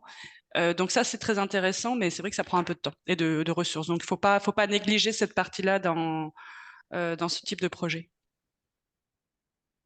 Merci beaucoup, Valérie. Bon, je pense que peut-être dans un souci de temps, on peut avancer à la deuxième, mais il y a encore, je vois dans la chat, si l'équipe de NLC... J'essaie de répondre au fur et à mesure. Hein. Voilà. Donc, si vous pouvez prendre en charge déjà les questions qui sont dans la chat, et puis on avance à la seconde présentation de solidarité. Merci beaucoup, l'équipe de NLC, pour votre présentation. Sophie, on peut passer à la... c'est Noémie, normalement, qui présente pour Solidarité. Oui, bonjour à tous. Merci beaucoup. Merci à l'équipe de nous laisser la parole aujourd'hui pour présenter un projet sur les transferts monétaires. Merci pour ce temps de parole. Donc, l'idée aujourd'hui, c'était de vous présenter un petit projet que Solidarité mène au Niger et des difficultés, évidemment, que les équipes ont rencontrées au vu de la situation. Donc, c'est un projet qui a lieu dans la région de Tillabéri. Peut-être d'abord pour vous présenter un peu la programmation de Solidarité au Niger. Donc, c'est une mission qui a été ouverte en 2018. Et aujourd'hui, on a 3 bases opérationnelles à Abala, Bani Bangou et Gotei dans la région de Tillabéri. Les principales activités que Solidarité mène depuis l'ouverture de la mission, c'est principalement d'une réponse d'urgence multisectorielle avec un focus sur l'assistance en WASH et en abri et aussi toute une programmation autour de la sécurité alimentaire avec une amélioration des accès aux services de base, la restauration des moyens d'existence, que ce soit sur la réhabilitation des points d'eau et de la sensibilisation à l'hygiène, mais aussi sur l'appui à la production agricole et alimentaire. Donc voilà un petit peu la programmation aujourd'hui de solidarité.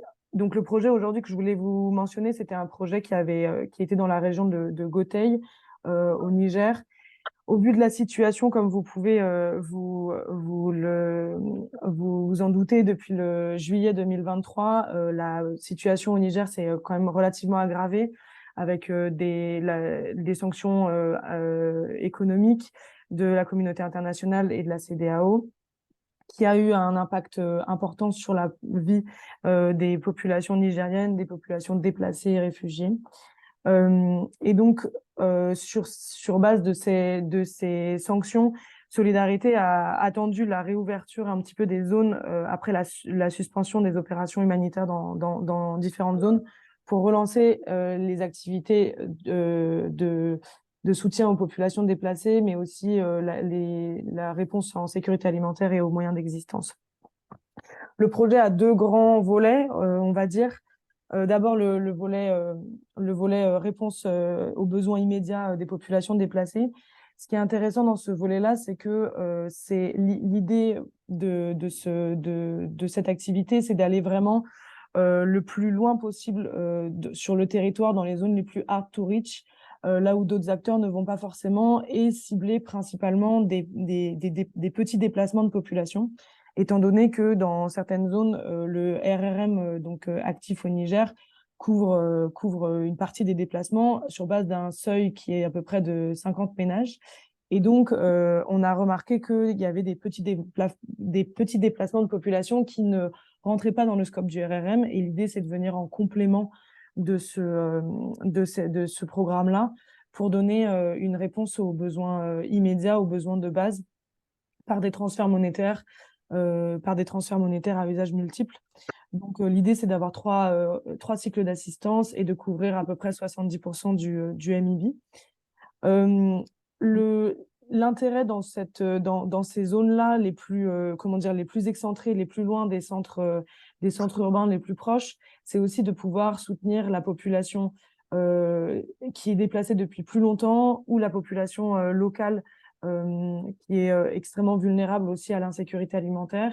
Et donc, l'idée, c'était de coupler une réponse d'urgence à une réponse un peu plus durable, avec un accompagnement en transfert monétaire pendant la période de soudure, couplé à des distributions d'intrants agricoles, l'aménagement de sites maraîchers, l'accompagnement par des formations. Donc, vraiment une assistance plus durable pour des populations qui ont accès à la terre. Et puis, en complément de cette petite activité, c'était d'avoir l'appui aux AGR pour les personnes qui n'avaient pas accès à la terre dans ces mêmes zones. Donc, l'intérêt de ce projet-là, c'est vraiment d'avoir ces doubles activités, et particulièrement dans des zones qui sont très difficiles d'accès, très en frontline, et en complément avec les autres programmes plus importants qui peuvent exister dans ces mêmes zones. Oui, diapo, s'il vous plaît. Donc, les résultats de la première assistance ont montré que, évidemment, l'utilisation la plus importante de l'assistance en transfert monétaire a été les vivres. Comme je vous le mentionnais tout à l'heure, la suspension des activités a fait retarder un petit peu le projet, et donc c'est pas très étonnant que les vivres soient le poste de dépense le plus important dans l'utilisation des transferts monétaires, que ce soit pour le MPCA à destination des populations déplacées, mais aussi dans le cash à usage pour la soudure. Donc, pour le MPCA, c'était à peu près 560 personnes qui ont été ciblées sur ce projet-là. Et pour la soudure, c'était 700 personnes, plus 34 ménages pour les AGR non agricoles. Évidemment, c'est un projet qui se veut très flexible et très dynamique dans son approche, et qui va aller cibler vraiment les populations les plus excentrées. Slide, s'il vous plaît. Et en termes de défis et en termes de succès de ce genre de programme, Donc, évidemment, le fait d'être dans des zones les plus frontline, ça engendre évidemment des risques sécuritaires importants et un monitoring de la situation sécuritaire qui doit être fait au jour le jour.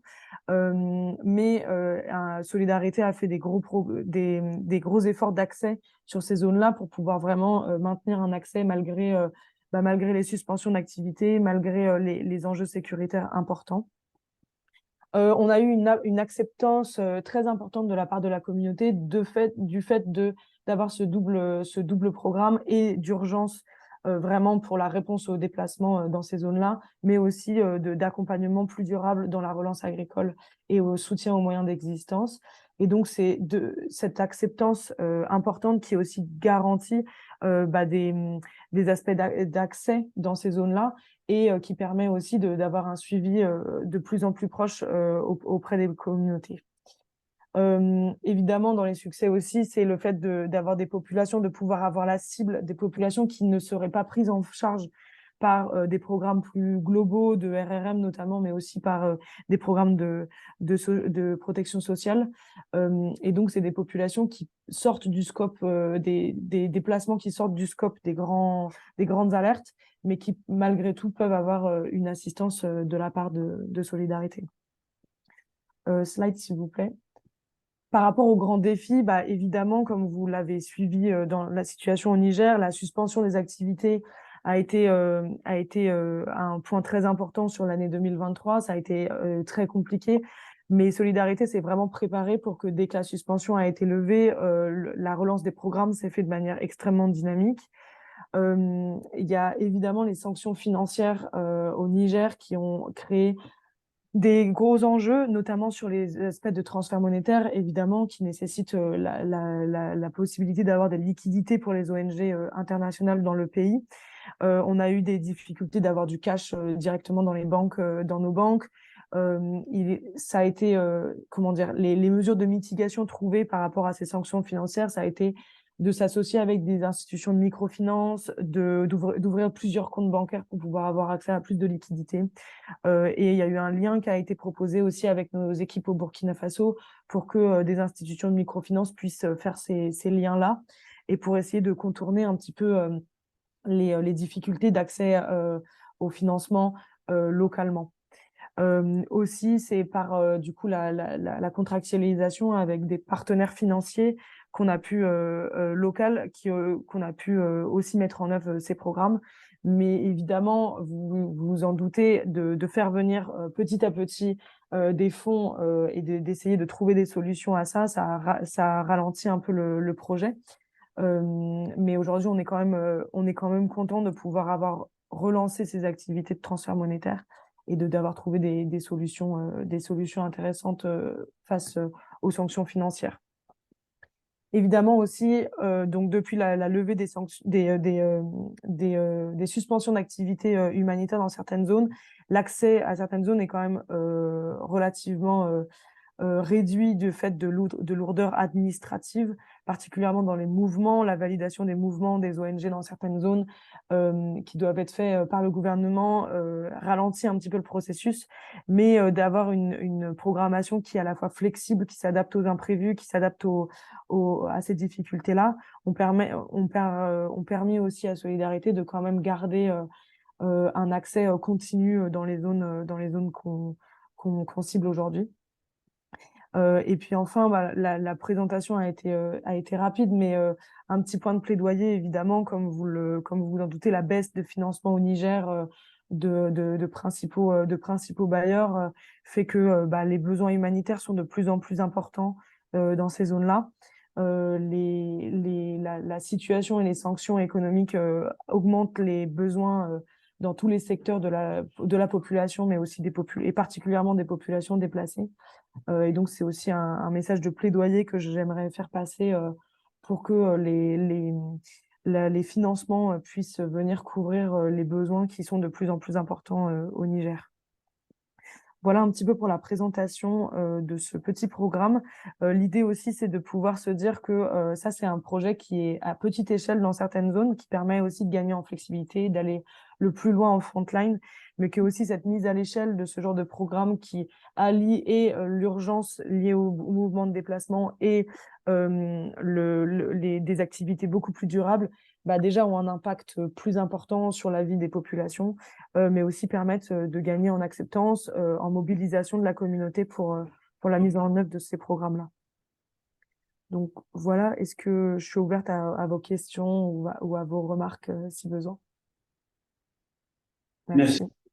Merci beaucoup, Noémie, pour cette présentation de ce projet qui a été mis en œuvre en deux volets. Bon, là, j'essaie un peu de résumer un volet besoin immédiat plus un autre volet appui à la sécurité alimentaire et de distance, le tout dans un contexte de zone d'accès difficile, mais qui a tout de même permis, comme Noémie l'a présenté, la relance de la production agricole au niveau de la zone du projet.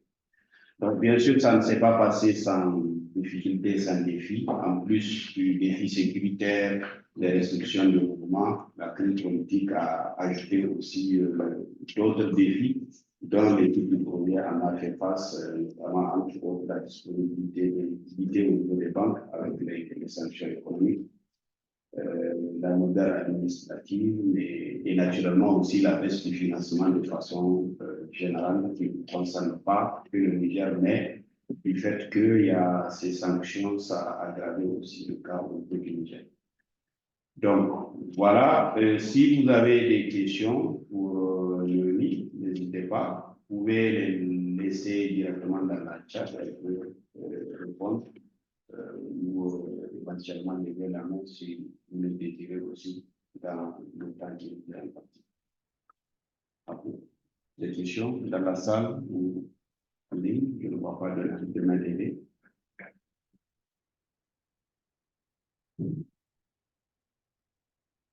Non, apparemment la présentation a été parfaite et complète, donc il n'y a pas de questions, tout est clair. Merci beaucoup à tous, aux deux équipes NSI Solidarité pour ces excellentes présentations de partage d'expérience.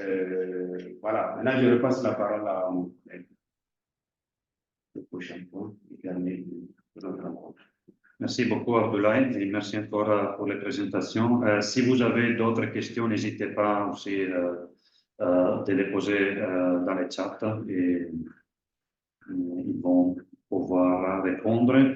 On passe donc au dernier point, c'est la présentation et la validation du plan annuel du groupe de travail régional CASH. Je vais partager le document. Ok, on va voir si ça semble.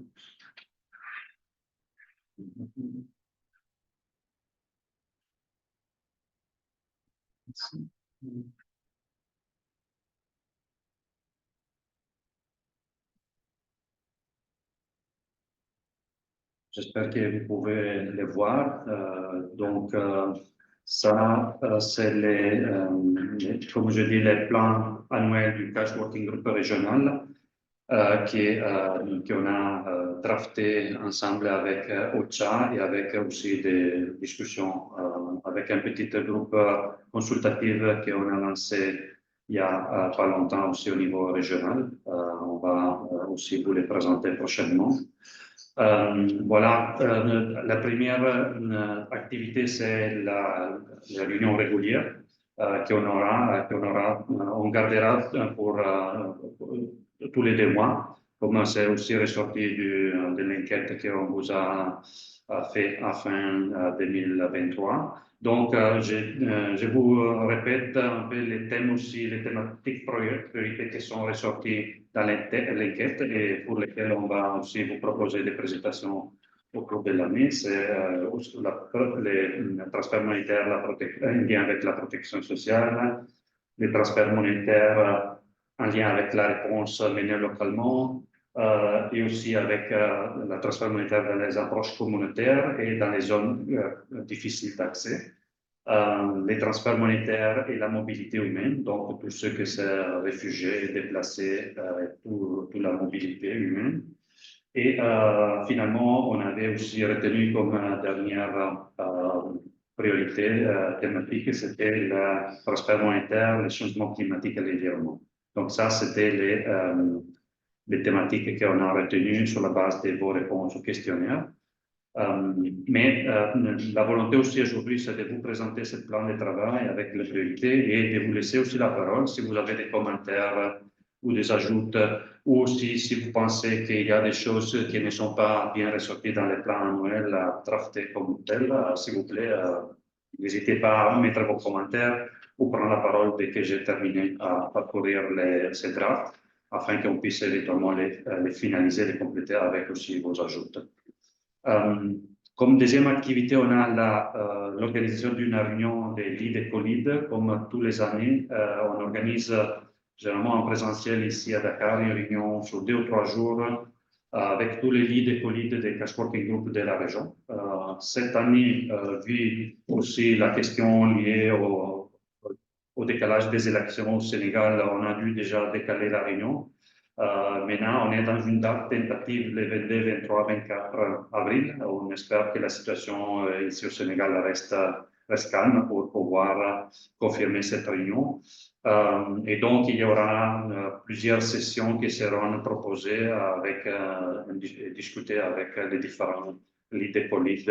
Et la réunion est aussi ouverte à tous les gens qui sont aussi basés au niveau de Dakar et souhaitent aussi participer à certains échanges.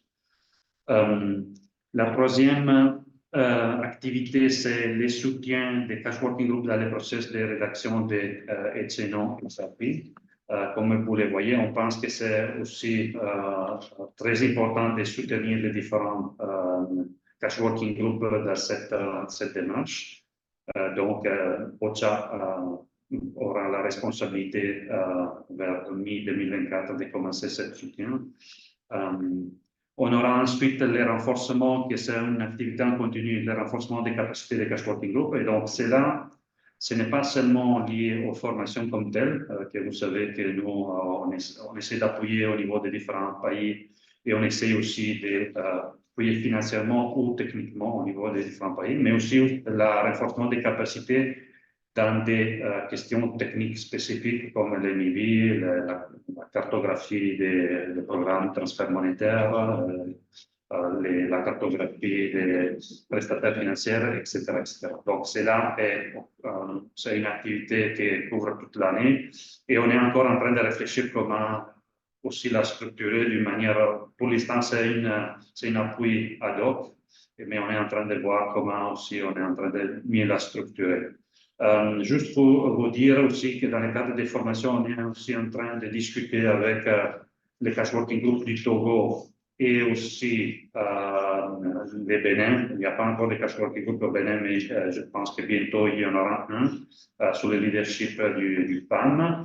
On est en train de discuter avec ces 2 pays afin d'organiser une formation d'1 semaine sur le transfert monétaire afin de participer à la formation du personnel humanitaire et aussi du personnel des organismes locaux et des différents départements de l'État afin de se préparer à ce changement aussi de l'environnement avec les crises humanitaires qui touchent aussi désormais les pays côtiers.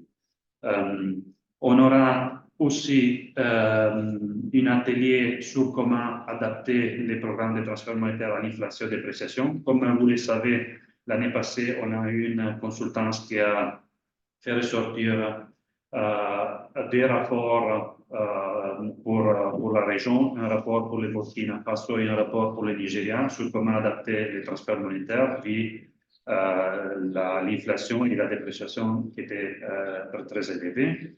Cette année, on aura un atelier pour voir comment, de manière pratique, les différents Cash Working Group pourront adopter ou pourront accompagner leurs membres pour adopter les programmes de transfert monétaire à cette inflation grandissante. On aura ensuite un accompagnement des Cash Working Group dans les activités de planification et mobilisation des ressources. On a essayé déjà de les faire à fin de l'année passée, mais on trouve que c'est vraiment très, très important aussi de soutenir les différents cash working groups afin qu'ils puissent eux aussi planifier, arriver à avoir un planning des activités annuelles et pouvoir les partager en temps, afin aussi de pouvoir mobiliser les ressources là où c'est nécessaire de mobiliser des ressources particulières. Les ressources peuvent être mobilisées, comme c'est toujours, à l'intérieur du même groupe de travail cash avec les différents membres, que chacun a la possibilité d'appuyer certaines mesures, certaines activités, mais aussi avec l'appui de certains bailleurs qui sont toujours à l'écoute.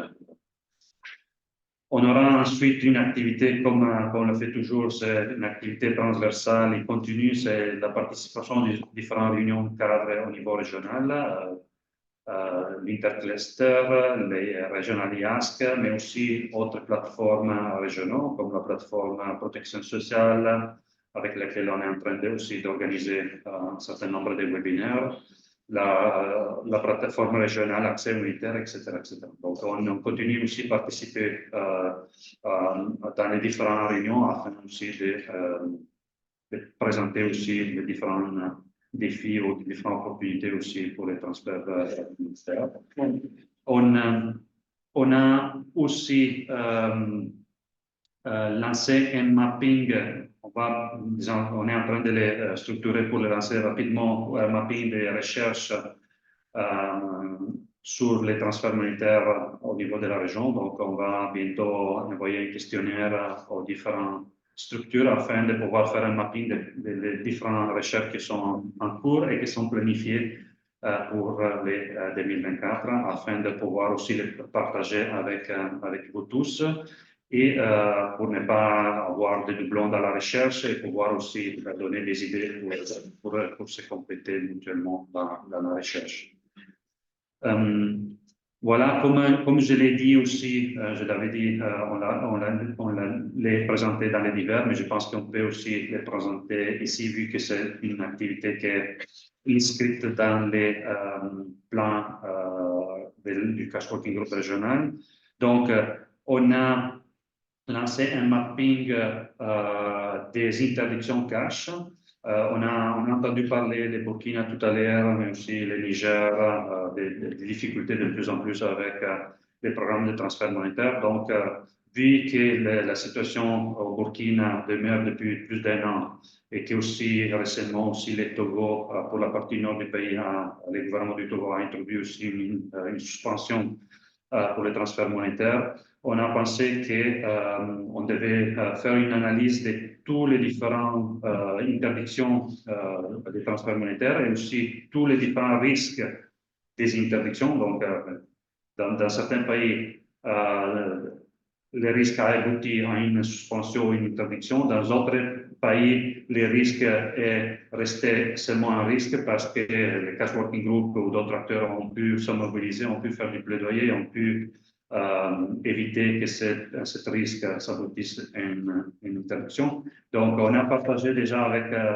plusieurs acteurs, plusieurs cash working groups, une fiche Excel afin de récolter toutes ces informations par rapport à pourquoi, quelles sont les raisons pour lesquelles il y a eu des interdictions cash, c'est les raisons pour lesquelles il y a eu des risques des interdictions cash.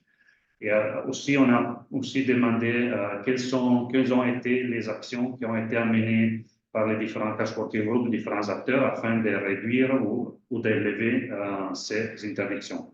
Dans la région, déjà, on a les cas au Cameroun et aussi au Nigeria, là où on a eu des interdictions cash les années passées.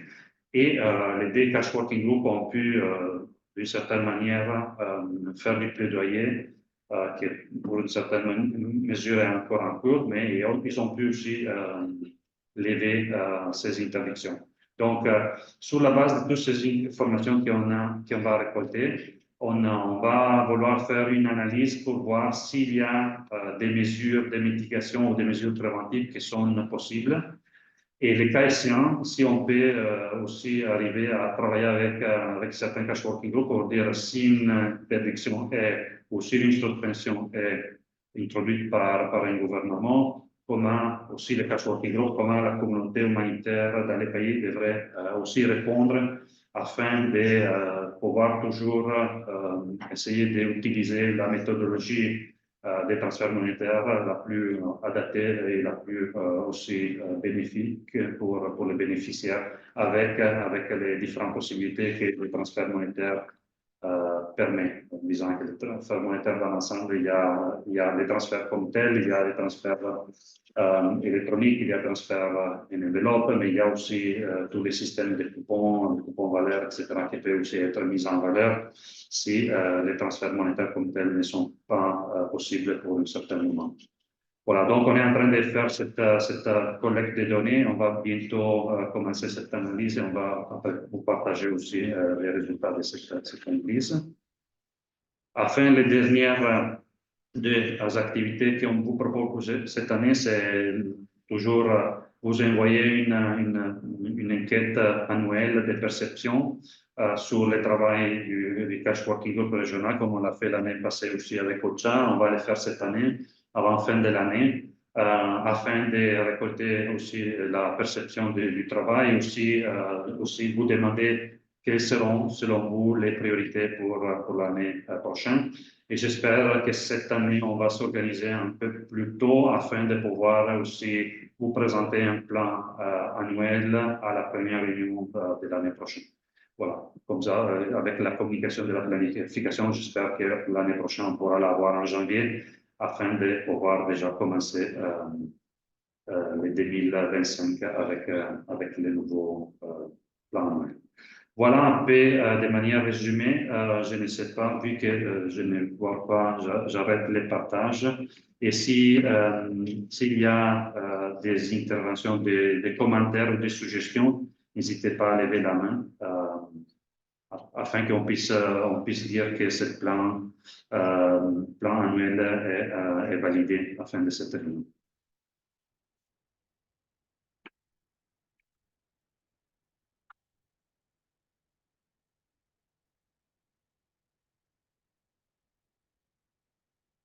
Je ne sais pas, est-ce que dans la salle, vous avez des questions par rapport à cela?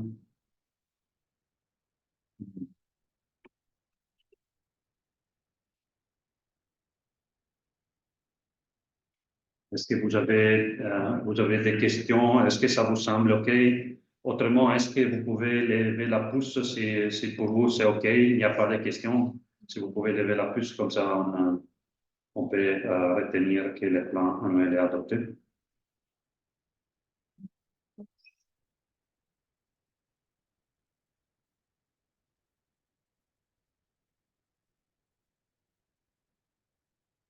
Je vois une main levée de Lionel. Oui, allez-y, Lionel.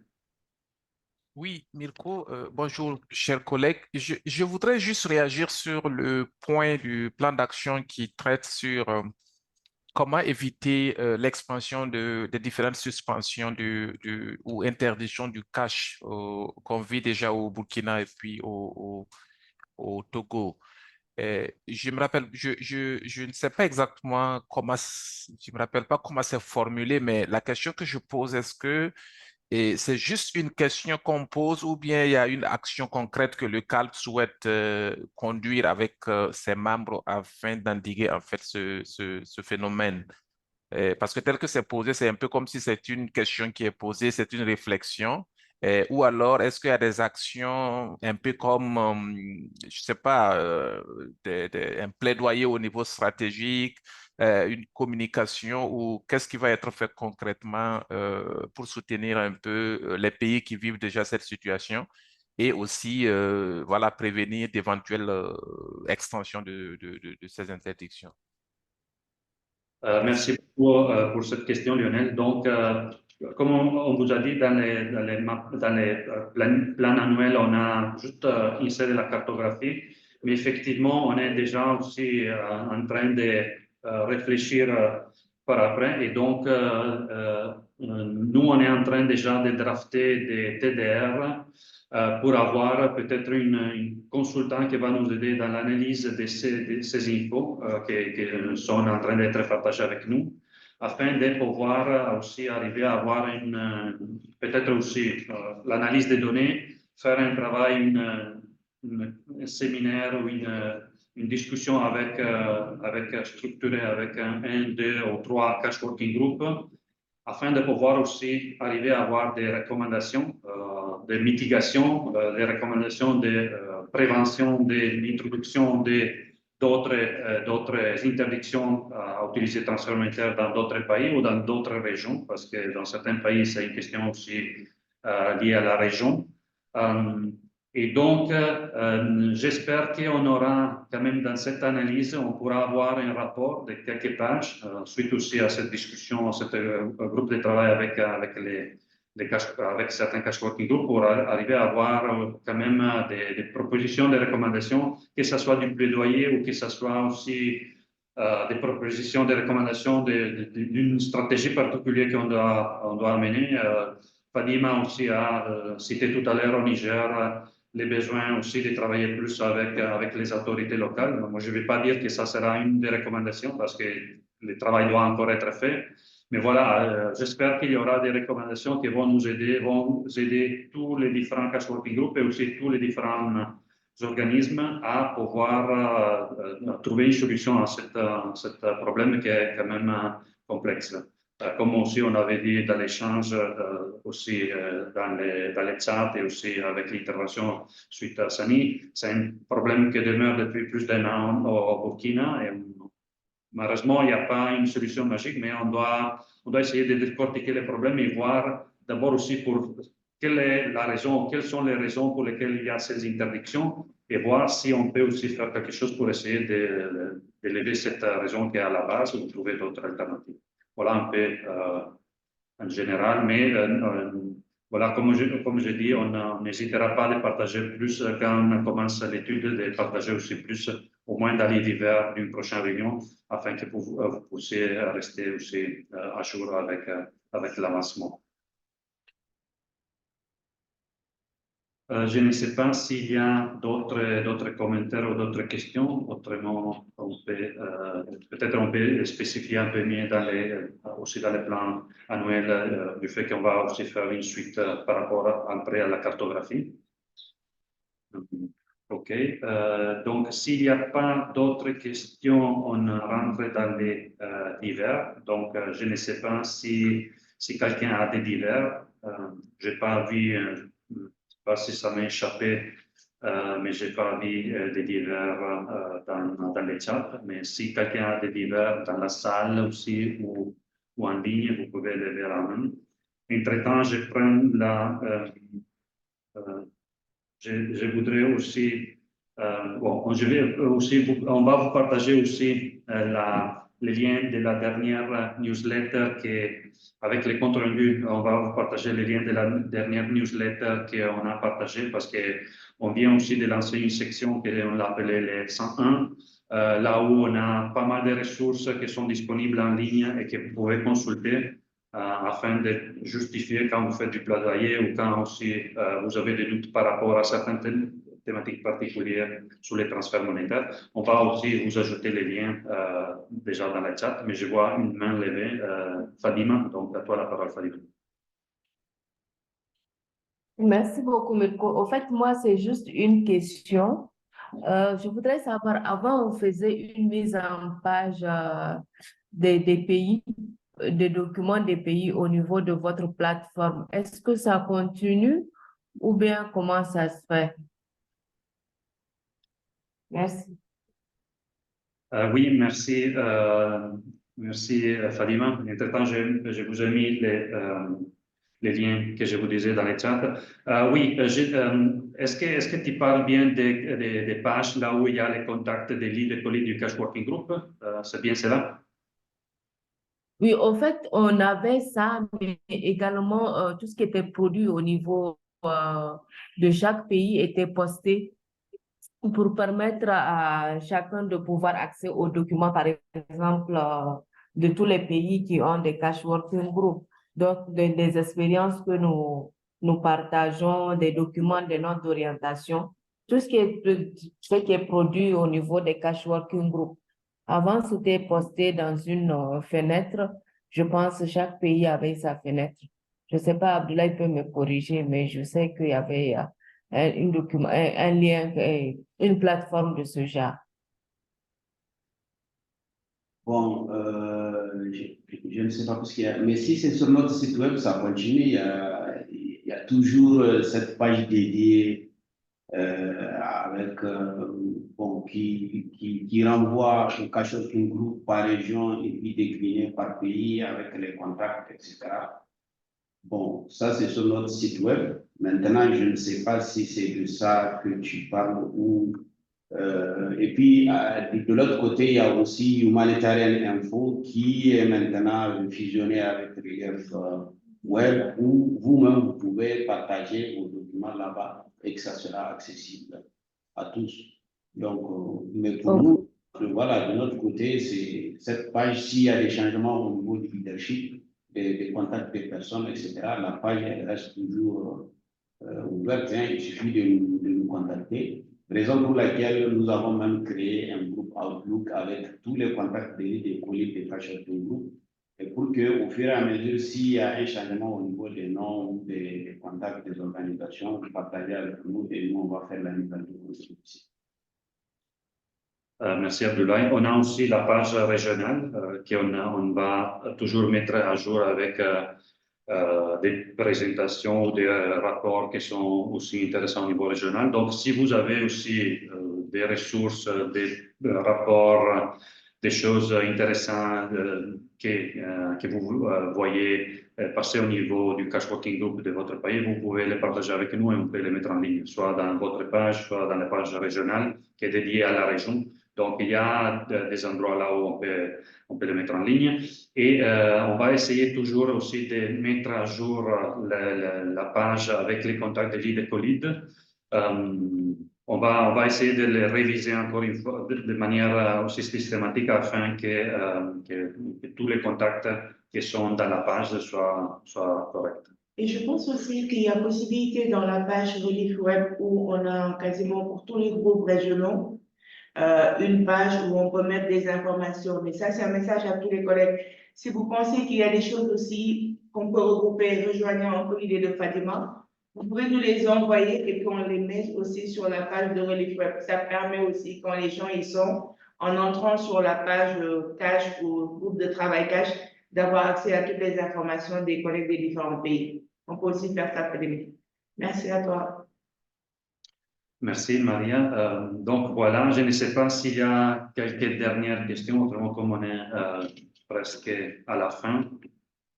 Juste regarder s'il y a quelques questions, quelques mains qui se lèvent. Autrement, si on n'a pas, on se donne rendez-vous à la prochaine réunion qui aura lieu en mai, dans 2 mois. C'est toujours plus ou moins la première semaine complète du mois de mai et c'est le premier mercredi. Après, on pourra éventuellement changer si les présentateurs ne peuvent pas un jour, on pourrait changer au lendemain, mais autrement, ça sera généralement le premier mercredi de la première semaine complète du mois de mai.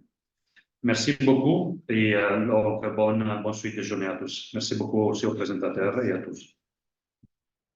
Merci. Merci. Au revoir. Merci, bonne journée. Merci, bonne journée. À tous. Au revoir. Merci, au revoir. Bonne journée.